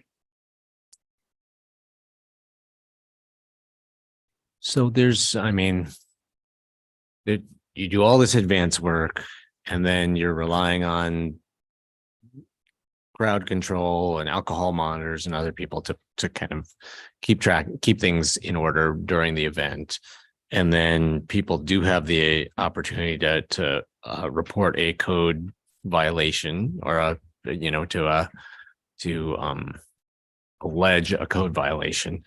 And that'll be followed up on Monday after the event. And do we have any kind of a feedback loop of, if someone reports a code violation, it's investigated and it actually happened, then you keep track of that for the next year when the applicant comes in for a permit. Because that seems like the only real mechanism you have, or that's the hammer that you have to ensure compliance during the event. Mhm. Yeah, so I can speak to the past few events, at least with the community development department. We have not received any code violations. So there's been no open code compliance cases or comments submitted to the planning department as far as I could research in our emails and everything post the event or during the event. We would, I assume, keep track of those in the future. Risk management, like I said, did receive those 3 complaints, which they do keep record of, and they send them to the applicant to respond. The sheriff's department received, I believe, one of those complaints as well. So those are more of the sheriff's department is obviously the real time. If you call them during the weekend, they'll respond, whereas staff and risk management won't respond until Monday.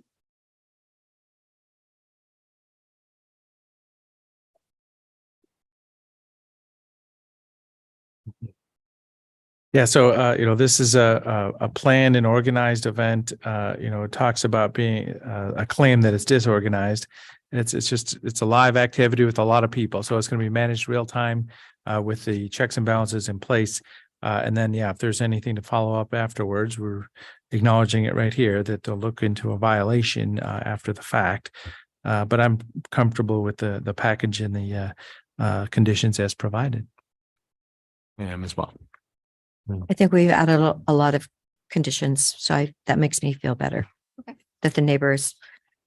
So no other findings required. I'll be changing that 30 days to 2 weeks. Great, there you go. Right. And then, so I believe the next step would be to come back for a consent agenda, just so you guys can review the change I made to the 30 days, and then you can sign the application. Do we need you to officially approve the event now? Yeah, so this is deliberations and it was delayed from the public hearing. But at this time, is there support for outdoor mass gathering permit? I think all of the Changes discussed. the criteria, the conditions for approval have been met, and clear criteria have been well set out, and the best possible efforts have been made to comply with those criteria. So I'm comfortable with issuing this, approving this outdoor mass gathering permit. I'll second the motion. So you want to Sure. Is that a motion? so I will The document number needs to be added? Move. Yeah, I was just I stating my Deliberate, thought, but if we're ready for a motion, I'll move approval of board document 2023-368, adding reasonable conditions of approval for this permit, and with changes discussed. with the changes discussed, specifically the 30-day to 14 days. Okay. And I'll second it. Any other discussion? Seeing none, Commissioner Chang, Yes. Commissioner Dare, Yes. and Chair votes yes. Thank you very much for the process. This is for an event next summer. Almost a little bit more than a year from now.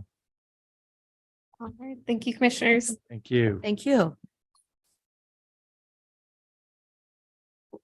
Now you have something to look forward to a year away. Oh, thank you. So 2 other items before we'll take a lunch recess. We do have a couple items for this afternoon. So item number 8, notice of intent to award contract for a slurry seal 2023 project. Cody. Morning, everyone. Morning. For the record, Cody Smith with the Deschutes County Road Department. Before you this morning is a notice of intent to award for the department's slurry seal 2023 project. Project, excuse me, includes a single layer emulsion slurry seal application on local roads within the Saddleback, Woodside Ranch, and Hidden Valley neighborhoods. Total length of this adds up to approximately 9.9 miles. I do want to note that there was a typo in my staff report that stated 6.7 miles. This is actually just shy of 10 miles of slurry seal we'll be doing this year. So the road department received 4 bids for this project on May 17th in response to our bid advertisement. The lowest responsive bidder was VSS International with a total bid of $357,325. I'll note that VSS International is also going to be performing the slurry seal work for the cities of Bend, Redmond, and Sisters this summer as well. So there's a little bit of scale of economy here with the same contractor coming in and doing all these slurry seal for all these different agencies in the county. So as always, approval and publishing of the notice of intent to award contract to the apparent low bidder will begin a 1-week protest period for interested parties to protest award of the contract. And after that protest period is ended, the contract would be awarded administratively.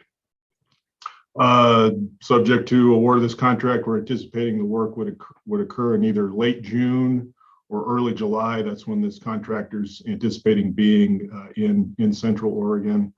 And we anticipate there's about 7 days of work here total between the 3 different neighborhoods.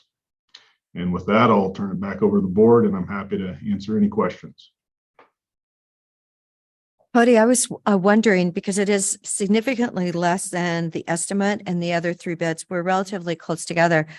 It's $68,000 less, but you're telling me that 3 of the bidding people were all from California. A bit fascinating, because they're doing all these other jobs. They've been awarded all those other contracts. Yeah, so there's, if you're looking at the West Coast as a whole, there's not a lot of contractors that perform this slurry seal work. It takes some specialized equipment, the slurry mixing equipment and the spreader box. We only have 1 contractor in Oregon who actually performs this kind of work. That's Pave Northwest, who in other years has been successful in doing the work for us, but this year was not. Yeah, there's several contractors, or excuse me, there's a few contractors from the Sacramento area who perform this work. There's a couple contractors in the state of Washington who also perform this work. We see a different mix of bids from all these different contractors year to year. So this is what we got this year. Again, I think with our low bid here, we're seeing some lower bid prices here because this contractor's had already secured work with cities of Bend and Redmond and Sisters in our area. So they're in town anyways. So they just, we're eager to add this to their list of work for our area this year. So. Great. Thank you for that. Is there a motion? So move approval of board chair signature of document number 2023-411, a notice of intent to award a contract for the slurry seal 2023 project. Second. Any other discussion? I got one other item for you, Cody, after this, but calling for the vote, Commissioner Dare. Yes. Commissioner Chang. Yes. And chair votes yes. So slurry seal was put down in Lazy River South neighborhood, or some of the roads I drive coming home, and I just see that the surface is in great shape a year later. A few of the cracks may be opening up though, so I wonder if there's, and you may have already been thinking about this, but to extend that prescription for road surface, maybe crack sealing a little quicker than 7 years later may be the way to extend that slurry seal. So just something for you to review. You're the engineer. Yeah, no, understood. So yeah, I mean, typical process for this, the slurry seal itself certainly seals up smaller micro cracks. It doesn't take care of those bigger cracks. So we have prep work we do beforehand, excuse me, to go in and with county forces and seal the bigger cracks. Yeah, I mean, some of that reflective cracking coming up a year or two later through a slurry seal is not uncommon. But yeah, I know I agree with you in terms of more of a stopgap treatment in between different seal coats that would include some crack sealing. That's certainly something we've been talking about, and how we can whether we can do that kind of interim work with if we have the capacity with our own forces, or if that's some work we're going to maybe be contracting out in the future. But certainly point taken, and something we are actually talking about. Well, as I say, Bridge Drive specifically kind of gets a lot of traffic, and the surface is holding up wonderfully. So, and I'm just seeing that some of the cracks are opening, some of the bigger cracks are opening up a little bit. So something for review. All right. Nope. Very much. The additional eyes out there doing pavement inspections. There we go. Yeah, that's my job. There we go. Okay. Thank you so much. Item number 9, acceptance of trauma-informed response training grant. Ashley, it looks like, has joined us. Thank you. Good morning, commissioners. So I give you a little bit of information about this during our budget presentation, but this is based on House Bill 2575. It was passed to help create systems that understand and know how to work with individuals who've experienced trauma. So the Oregon Department of Justice has partnered with Trauma Informed Oregon to adapt their fundamentals of trauma-informed care for first responders training. So this grant will specifically be used to provide that training for a multidisciplinary team in our county, specifically law enforcement, prosecutors, probation officers, and advocates. So the Deschutes County Sheriff's Office, Bend Police Department, Redmond Police Department, Parole and Probation, the Deschutes County District Attorney's Office, and Victims Assistance will send representatives to the trainer for trauma-informed care. What that's going to do is build local experts that come back to Deschutes County, and then we'll train our individual departments on how to best work with individuals who have experienced trauma. Along with that funding, this grant is also going to bring a week-long training for first responders on interview techniques of persons who are currently experiencing trauma. This technique is called the Forensic Experiential Trauma Interviewing Technique.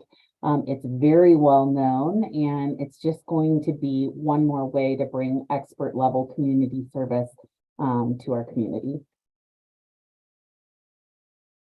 Can you put a little bit of context around, so this is the trauma of a victim from the current event or life trauma, or can you just speak in the domain a little bit for me? Yes.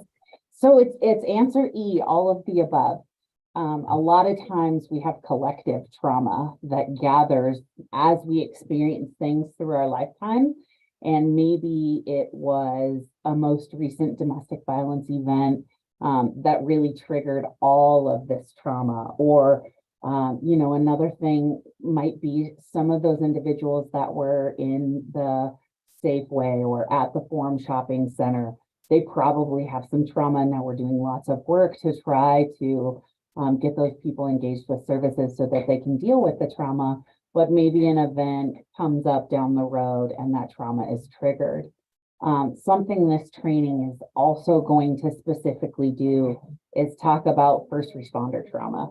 It's secondary trauma, or vicarious trauma is what it's called, and how we can prevent it. It's hard to stay in this field. We see turnover quite a bit in the criminal justice system. And so it's kind of a twofold training on, how to best serve people in trauma and how to prevent your trauma from impacting your own health. Yep. Good. Thank you very much. Yeah. So be basically prepared for anything, because it could come in layers. I could see. Okay. That helps. Thank you. Absolutely. And just so you know, there's no financial impact to the county. This is one of those rare gems that was actually a funded mandate. So we'll take the funding. Thank you. Is there a motion or discussion? I'll move approval of chair signature on document number 2023-511 to accept a trauma-informed response training grant from the Department of Justice. And I think it's in the amount. It's on the backside. It's $89,039. So I'll moved. second it. Okay, any other discussion? Seeing none, Commissioner Chang, Yes. Commissioner Dare, Yes. and Chair votes yes. That was nice, Ashley. Maybe we could find more of those kind of grants. I'm working really hard trying to find those. I know. Thank you guys very much. You have a good lunch. You too. Sounds like it'll be very valuable for our first responders. Yes, I hope so. So I see Robert's joined us. We want to try to do an item or two, or maybe all three before the top of the hour. Okay, so we're going to jump to this afternoon's published item. So item number 10, finance report for April 23. Good morning, commissioners. I can say good morning. We started Robert. off with a 10-minute break to start the whole morning, and now Right, I saw we're that. 5 minutes ahead. For the record, Robert Tintel, Chief Financial Officer. Today, we're going to talk about it's April 2023 financial report because of budget week last week, which we talked a lot about finances. But that threw off the schedule, so we weren't able to present this last week. And I think April or May 10th was the deadline to get it the week prior, and we didn't have enough time to compile all the information. So it seems a bit late for this month for April, but again, only because of budget week last week. And here we're at the end of May, so we'll be coming to May, bringing you May information, obviously later in the month. So this is page 117 in your packet, it should be. Again, this is the unaudited financial statement as of April.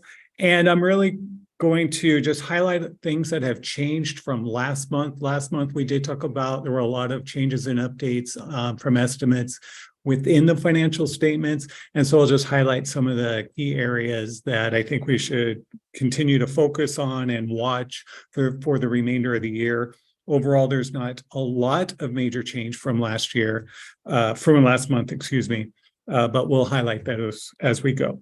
So first, for the general fund overview, just looking at the dashboard that you have in front of you, revenues year to date in the general fund are $40.8 million or 93.2% of budget.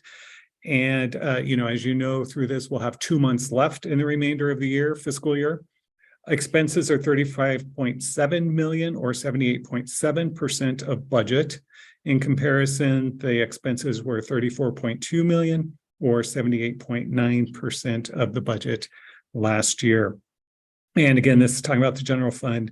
Beginning fund balance, $13.8 million or 106.7% of the budgeted $12.9 million beginning fund balance.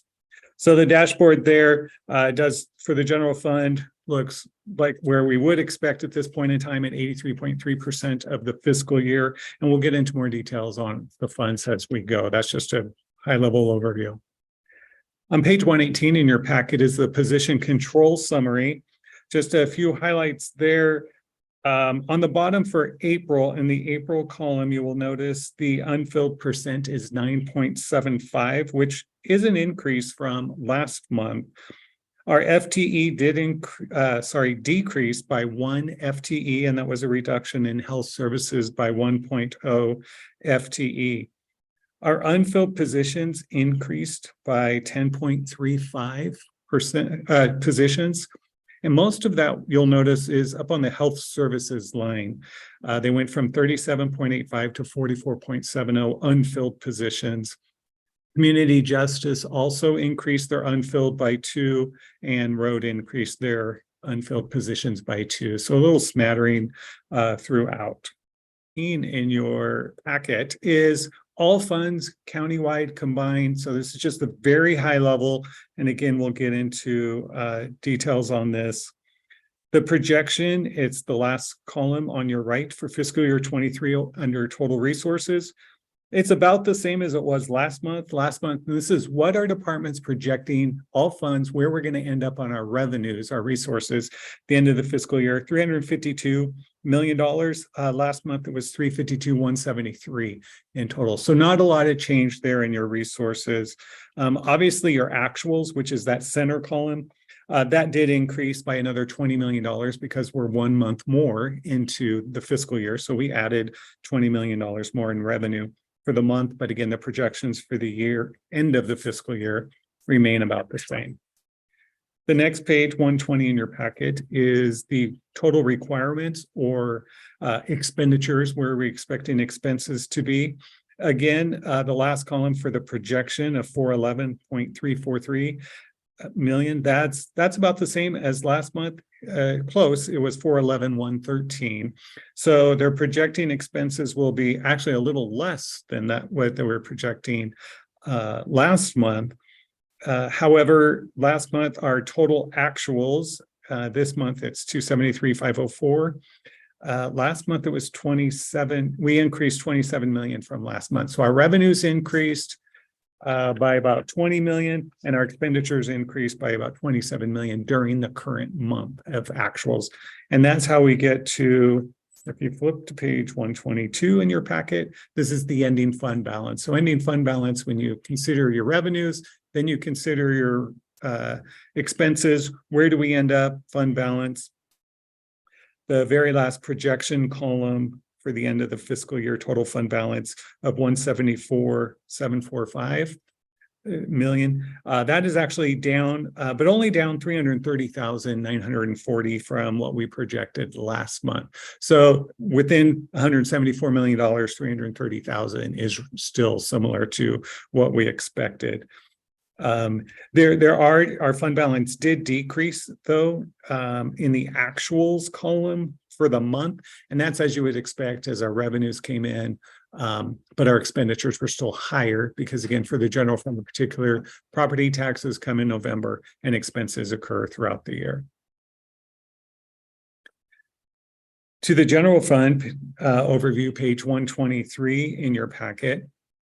As we look at the projections for whether it's resources, requirements, and transfers in and the fund balance, they are essentially the same, the year-end projections. They haven't changed dramatically. What we had seen in prior months is that in the resources up above the assessor's projection for the year end, we're still projecting them to be about $1 million under in their revenue. That's the same projection. So they didn't decrease any further in that. And the actuals for the month are spending on target where we would expect them to be. We're 83.3% of the year, and you'll notice under requirements. Robert, did you say assessor or did you say clerk? Oh, I meant clerk. I know, I was probably just did like, say assessor. Thank you for. well, I was like listening and going, okay. Yeah, and as you say that, I do hear myself saying assessor. I don't know. The clerk's office. Yes. Right. So they're still projected at that million The then. million. Yep. Okay. Yep. So not a lot of change from last month there. Again, actuals, we did get our expenditures. Last month, we're at 16.7 million. This month, they're at 18.3. Again, it's another month's worth of expenditures in there. In our fund balance, we're projecting, last month we did project around 13.8, and that's where we're at here as well for the projection for the fund balance. So no big change in the general fund from what we were expecting last month. Now, it's not all good news with the decreased revenue, but it's about where we thought we'd end up. Moving to page 125 in your packet, the TRT fund. This one, actually, it's not a lot of change either, but this is a lot of discussion during the budget. So I just wanted to highlight a few things. We're still projecting, and the resources, the top line will end the year at 13,060, which is about 520,000 less than what we budgeted for the year. Our requirements are on projections as well. The thing to point out is in the projection for fund balance is 4.7 is our ending fund balance. And this is where we talked about, we have a $5 million commitment for that ending fund balance. It's $4 million for Sun River over the next 2 years, and it's $1 million for Mount Bachelor. So we will be, if these numbers come in as they are, we will be starting next fiscal year 24, a little under from what our commitments are. And that was kind of the warning that we had talked about. As we talk about TRT revenue, we are 4.8% under budget, and yet 0.4% under fiscal year 22 actuals. So when we compare to last year, we're about even for fiscal year 22 for actuals. But when we look at how much we budgeted in the current year, we budgeted higher, thinking we were going to be higher. And that's why it's 4.8% under budget, but yet about in line with fiscal year 22 actuals. And that was actually outstanding. Right. It was a good number. It's just earlier in the year, we were ahead by high percentages, but these last 5 months that have brought us down to now we're about even. Okay, page 126, the ARPA fund, 200. Not a lot of change here. I just want to point out the interest on investments. As of April this year, we had $260,000 in interest income. Prior year was $93,000. The first year we received funds in fiscal year 21 was $14,000. We do receive about $25,000 a month. So that's how we get to this estimated $400,000 in interest. And during budget week, the budget committee made the decision to use $400,000 of the funds to allocate to the general fund reserve for the courthouse as well. So that's where those numbers come from. Again, we'll be continuing to look at these and watch these funds. Page 128 in your packet, the Sheriff's Office Fund 255.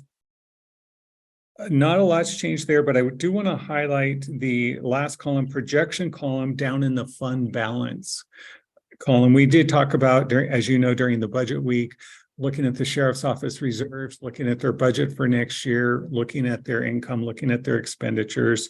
But you'll notice here in the projection for fiscal year 23, the beginning fund balance projection is $15 million. And then they look at your resources over requirements, your net transfers, and the total fund balance they plan to end with is $8.8 million. And this is the same they reported last month. But as you notice, that's a reduction of $6.2 million in their fund balance. So that means they're using their fund balance in the current year. And that's what we want to continue to watch and monitor as we move forward in future years as well. But I think their FTE, it's still up pretty high. It's at 32.75 still. They're still short people. Exactly. I know that's already been probably allocated for. Page 129 in your packet, Health Services Fund 274.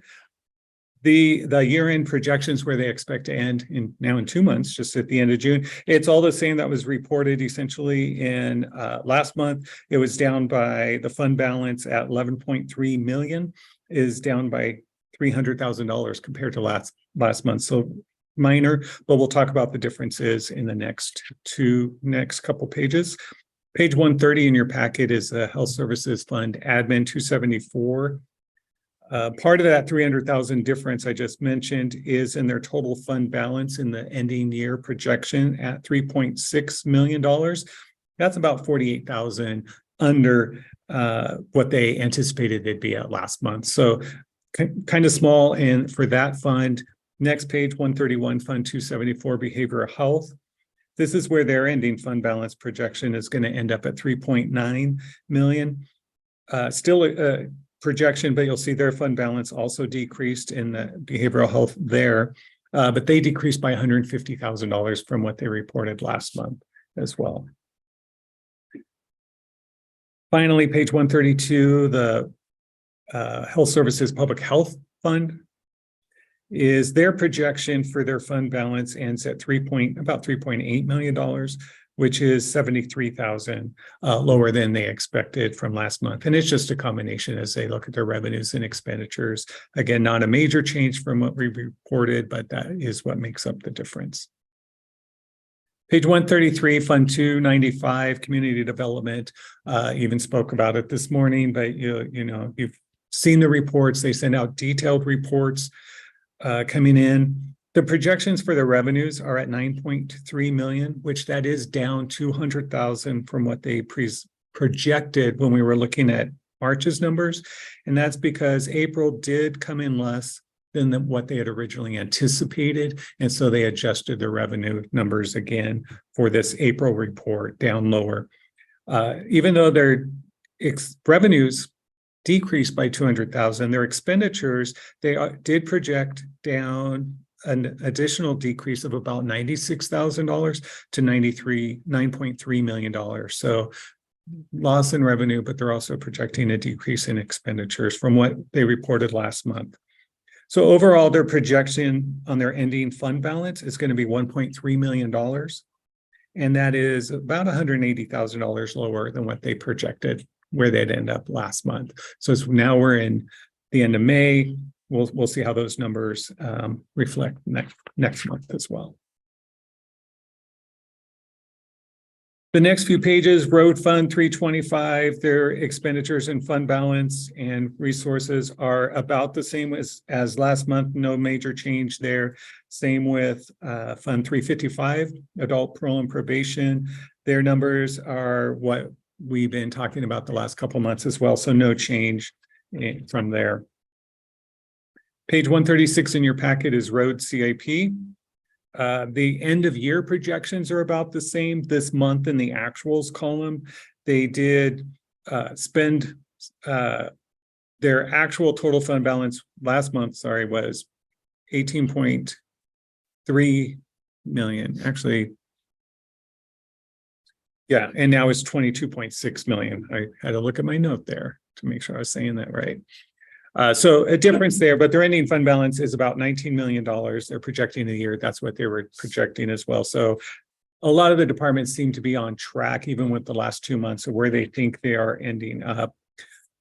Solid Waste Fund 610, that's page 138 in your packet, skipping ahead if there's not major changes. Again, their projections are the same as last month, so they're on target where they expect to be. Page 139 in your packet, Fair and Expo, Fund 615.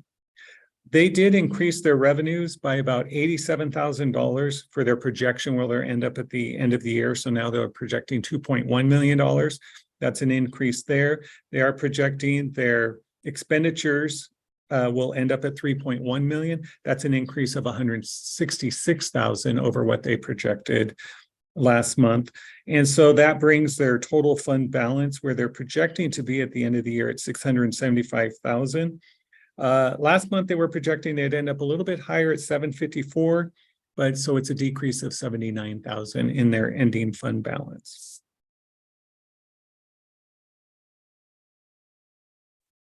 And the county fair right now, it's still the next page 140, Fund 616. It's still about where they were reported last month.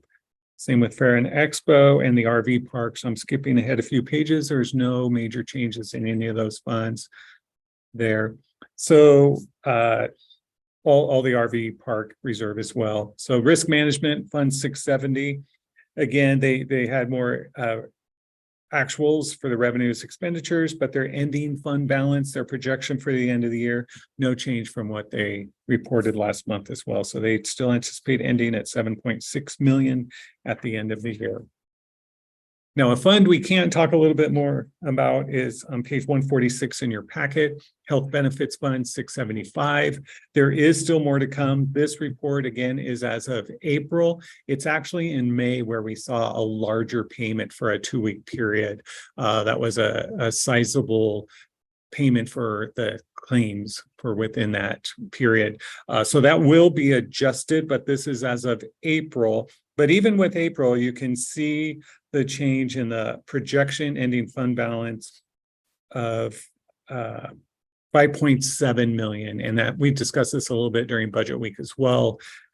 So that was a decrease. The month prior in March, that's where they reported they thought we'd be at 8.5 million. So even in April, it got down to 5.7. So we do anticipate the May will be coming Once we see those final totals, today's the end of the day, the end of the month.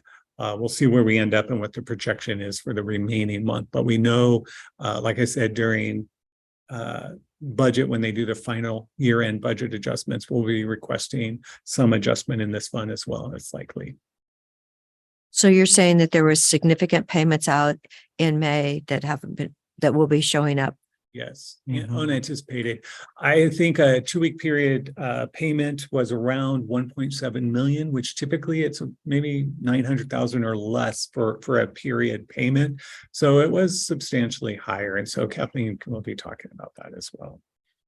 No, she did address some of that as well already. Page 147 in your packet, 911. Again, same as last month. They continue to not fill their positions and have vacancies there, which is a need that they need to fill, but their projections for the end of the year are about the same as they were last month. So they're on the track and the record where they thought they would be as well. And again, not a lot of the funds were, as we get closer to the end of the year, are on track where they thought they'd be. It's just a few of the funds that we need to monitor and watch. Health Services Fund, Sheriff's Office, look for some of these others as well, anomalies in the last couple months as we report them. Great. Thank you so much. Okay. Thank you. Okay, it looks Thank you, like Robert. got the folks in the room. We're going to power through a few more items here. Select grantee for Oregon Community Dispute Resolution Grant Program.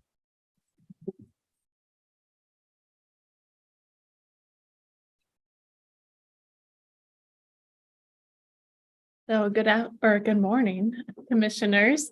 Stephanie Robinson, Administrative Services. And I'm here this morning requesting board approval of Community Solutions to receive grant funds to support the Community Dispute Resolution Service in Deschutes County. So every 2 years, the University of Oregon School of Law's Oregon Office for Community Dispute Resolution makes grants available to eligible applicants. And in March, you may remember approving a resolution to participate and engage in the selection process for this grant cycle. So following the adoption of the resolution, staff advertised the availability of funds and solicited applications. Community Solutions of Central Oregon was the only applicant received by the Oregon School of Law for Deschutes County, and they determined they meet the criteria as an eligible grantee. Pretty easy decision for us today. Approval of Community Solutions as grantee for the 2023 to 25 Oregon Community Dispute Resolution Grant Program. I'll second the motion. Any other discussion? Calling for the vote, Commissioner Chang? Yes. Commissioner Dare? And Chair votes yes. We'll leave it at that. Thank you so much. Back in the process. And then our last agenda item, we do have executive session today, but Item 12. yeah, so the next item, that's exactly FY23 Q3 Service Partner Work Plan Update. So item number 12. I was just flipping the page as I was talking about. So again, Stephanie Robinson, for the record, Administrative Services. And just some background, Deschutes County, we have 13 service partner organizations, and service partners are organizations that provide a mandated or sole source service to residents of Deschutes County, were initiated, led, or created by the county, and or perform services that the county would otherwise be obligated to provide. So each year, the board awards an annual grant to service partner organizations during the video lottery allocation. And from there, after award amounts are determined, our health services department works with each service partner to develop an annual work plan that we monitor and assess quarterly to make sure the organizations are meeting specific service goals. And then once the service partners submit their quarterly work plan back to the county, health services reviews to ensure these goals are being met, and then payment is issued. So I'm here today seeking board direction on 2 Q3 grant award payments to 2 service partner organizations. 2 organizations did not meet their quarterly work plan goals, and I outlined these in the staff report. And so I'm just wondering what the board would like to do for next steps. A few options: invite the organizations to come to a meeting and present or give an update on their service goals. We could hold the Q3 payment and revisit it in Q4, which is actually coming up in like a month and a half, and issue payments accordingly then, or issue the Q3 payment, continue to monitor throughout Q4. So my thought is maybe breaking these in 2, as in I did a little outreach to Healthy Beginnings, and they said they're in a time of transition, and this is a couple months ago now. So now we're back kind of having the same discussion. I could do some outreach and make a connection and say, okay, what are we going to do here? We like to invest in great work that can be done, but just learn about their view of the next steps. Say for Latino Community Association, I've got relationships there too, but these goals are, maybe not of the reasons we're not catching them may not be there. Do you know how many we did the prior year? Not falling that far Yeah. short. Well, they've only done 31% Healthy Beginnings. I'm wondering, what did they do like the prior year? I can look that up. I mean, just, is it really something that has just happened, or is it they just haven't recovered? Well, as I say, they couldn't get the next provider in. It was like a director, and then that was it. I mean, they couldn't seem to get it going. And that was the message last time about, well, we just need to get it restarted. But now if that's not happening, maybe there's a different mode.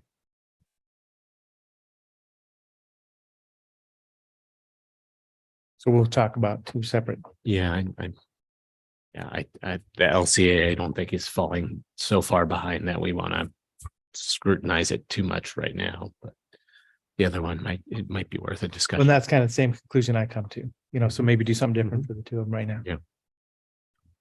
I'm with you on that. Someone I know just passed her citizenship test. Had to go to Great. Portland for it. God, passed it. Yeah, really. It was really great. Let's see, last year, the spreadsheet doesn't have data for Q4, but through Q3, they had done 284 screenings. Cause like almost half what they were doing the prior year. Yeah, and so far this year, They've done 148. yes, yeah.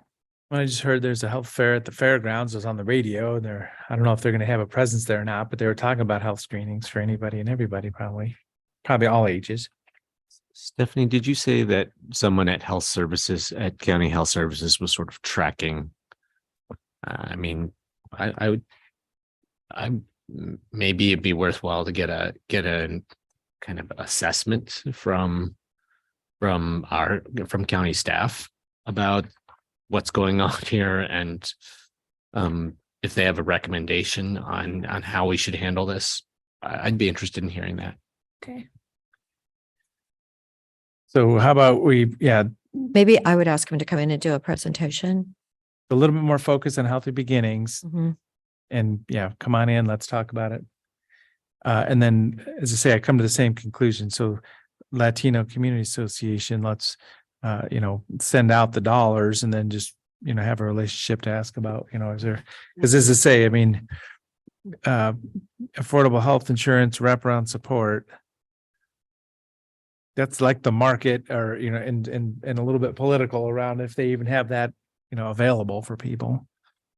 No, Brad is really an excellent so- participant in the Central Oregon Health Council. He's always, making sure that, there aren't holes in the system. It'd be Sometimes interesting there to are. hear about, if they thought they were going to get to 95, why didn't they? So it'd be interesting information. But I support proceeding. For service partners, they don't come in and give us a presentation at the beginning of the year or kind of at the end of the year, right? They don't. The only exception is Upper Deschutes Watershed Council. And they're actually scheduled to come next week, I think. And that's one that administration manages, not health services. Health services does the other 12 contracts. So, maybe after Q4, if LCA is, I mean, if they're this much behind, this many percentage behind at Q4, just like they were at Q3, then that's probably a sign that, things are leveling out. But if they fall farther behind, maybe that would be a reason to ask them to come in and at Q4 or at the end of Q4. So I'm going down the same path. So hold Q3 for Healthy Beginnings till we know more information. Want them to be successful, but if they're really struggling, it may not be an appropriate investment. Well, we don't know. And then LCA issue the payment and, look for follow-up at some point. Sounds good. Okay, Here we go. take care of that. Thank you. Thank you so much. So other items, we had a little break earlier. Anything else? I don't have any other items. I think. Oh, okay. Jen does. Just got it. Okay. Thank you, Stephanie.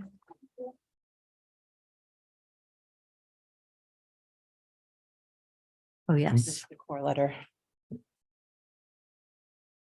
Got it? Nope. Nope, sorry.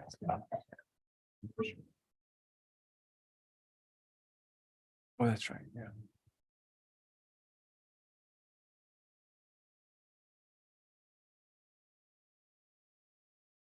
Good afternoon, commissioners. I think it's officially afternoon now. Jen Patterson, Strategic Initiatives Manager. Here today with a draft letter for consideration for Core Community Land Trust. They have made it to round 2 of a national funding, and they are required to get local letters of support. So they have drafted a letter for our consideration, or for the board consideration for signature. There's a total of $20 million in the grant. They're going for 1 million of that. In the first round, there were 430 applicants. They've narrowed it down to 42. Core is one of the only ones from Oregon. So it's an exciting opportunity for them, and they've board support for the letter. A little bit, do you have more information about Enterprise Community Partners? I mean, Yep. So somebody's giving away a bunch of money, just understanding what's going on here. Pulled up here. So Enterprise Community Partners, I've just lost my internet. Technology Day today. Just real quick on their About website. Their mission is to make home and community places of pride, power, and belonging, platforms for resilience. All right, let's see if we can do this.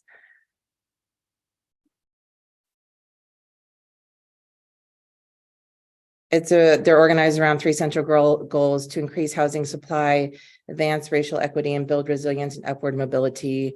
To achieve these goals, they operate across 3 divisions: solutions, capital, and community development. And the particular program that they're going after is called, sorry, I just lost it. Breakthrough Challenge, the Breakthrough Challenge. And in there, organizations can apply for $1, $2, or $3 million grant. Core applied for a $1 million grant. And like I said, there's $20 million available, and they were narrowed down in that list of 42 potentials. Is there any way we could just darken wholeheartedly? I really like that word. Sure. I just think, they're doing such a great job. And the fact that they're doing 40 cottages instead of 30 at the Simpson property is really outstanding. They're still keeping a lot of trees.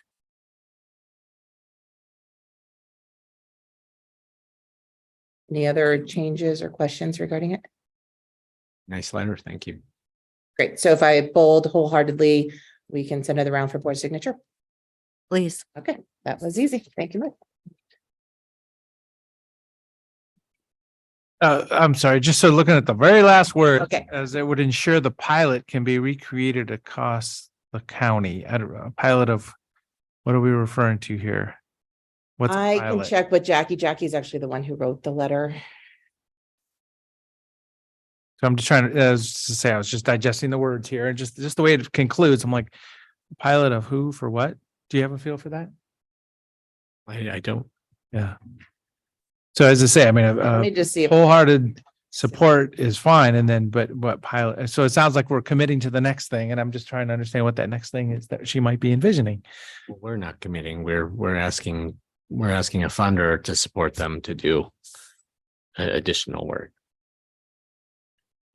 I believe the pilot is referenced a couple sentences above, and it's in reference to the Simpson property. Bend pilot of housing its own affordability. Breakthrough Their challenge. Bend pilot. Well, they've done a number of projects in Bend. Yeah.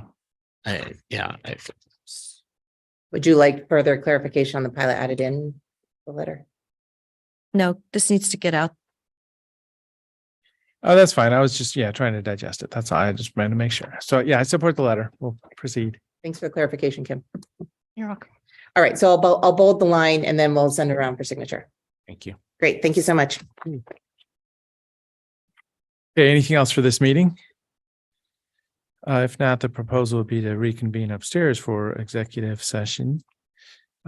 Multiple possibly. Do we need to do anything else other than Just that? if we make note that there's, in addition to the one that's noted in our agenda for under subsection 2D, there's also one for litigation. Okay, so specify that, okay. So 2D and 2H, labor negotiations and litigation. So we're going upstairs. Yes. Want to take a break for? Lunch first. Yeah, how about 1 o'clock? I mean, because we were planning on. We could cover the first, the litigation, which is, I think, fairly quickly before lunch, and then come back at 1 o'clock for the, Oh, please, That's I fine. need to So get we'll- lunch. if that's possible. Is I that have, correct? I haven't had breakfast yet. Please give me time to go get something. You've asked for. He had specifically asked for that, but I think that was also because the agenda had So wouldn't it contemplated be the end of multiple items. So I don't know. I think we could probably wait till 1 1 if you o'clock. guys need to Okay, grab. yeah, so that's the plan, 1 o'clock. Thank you. Great. Don't want to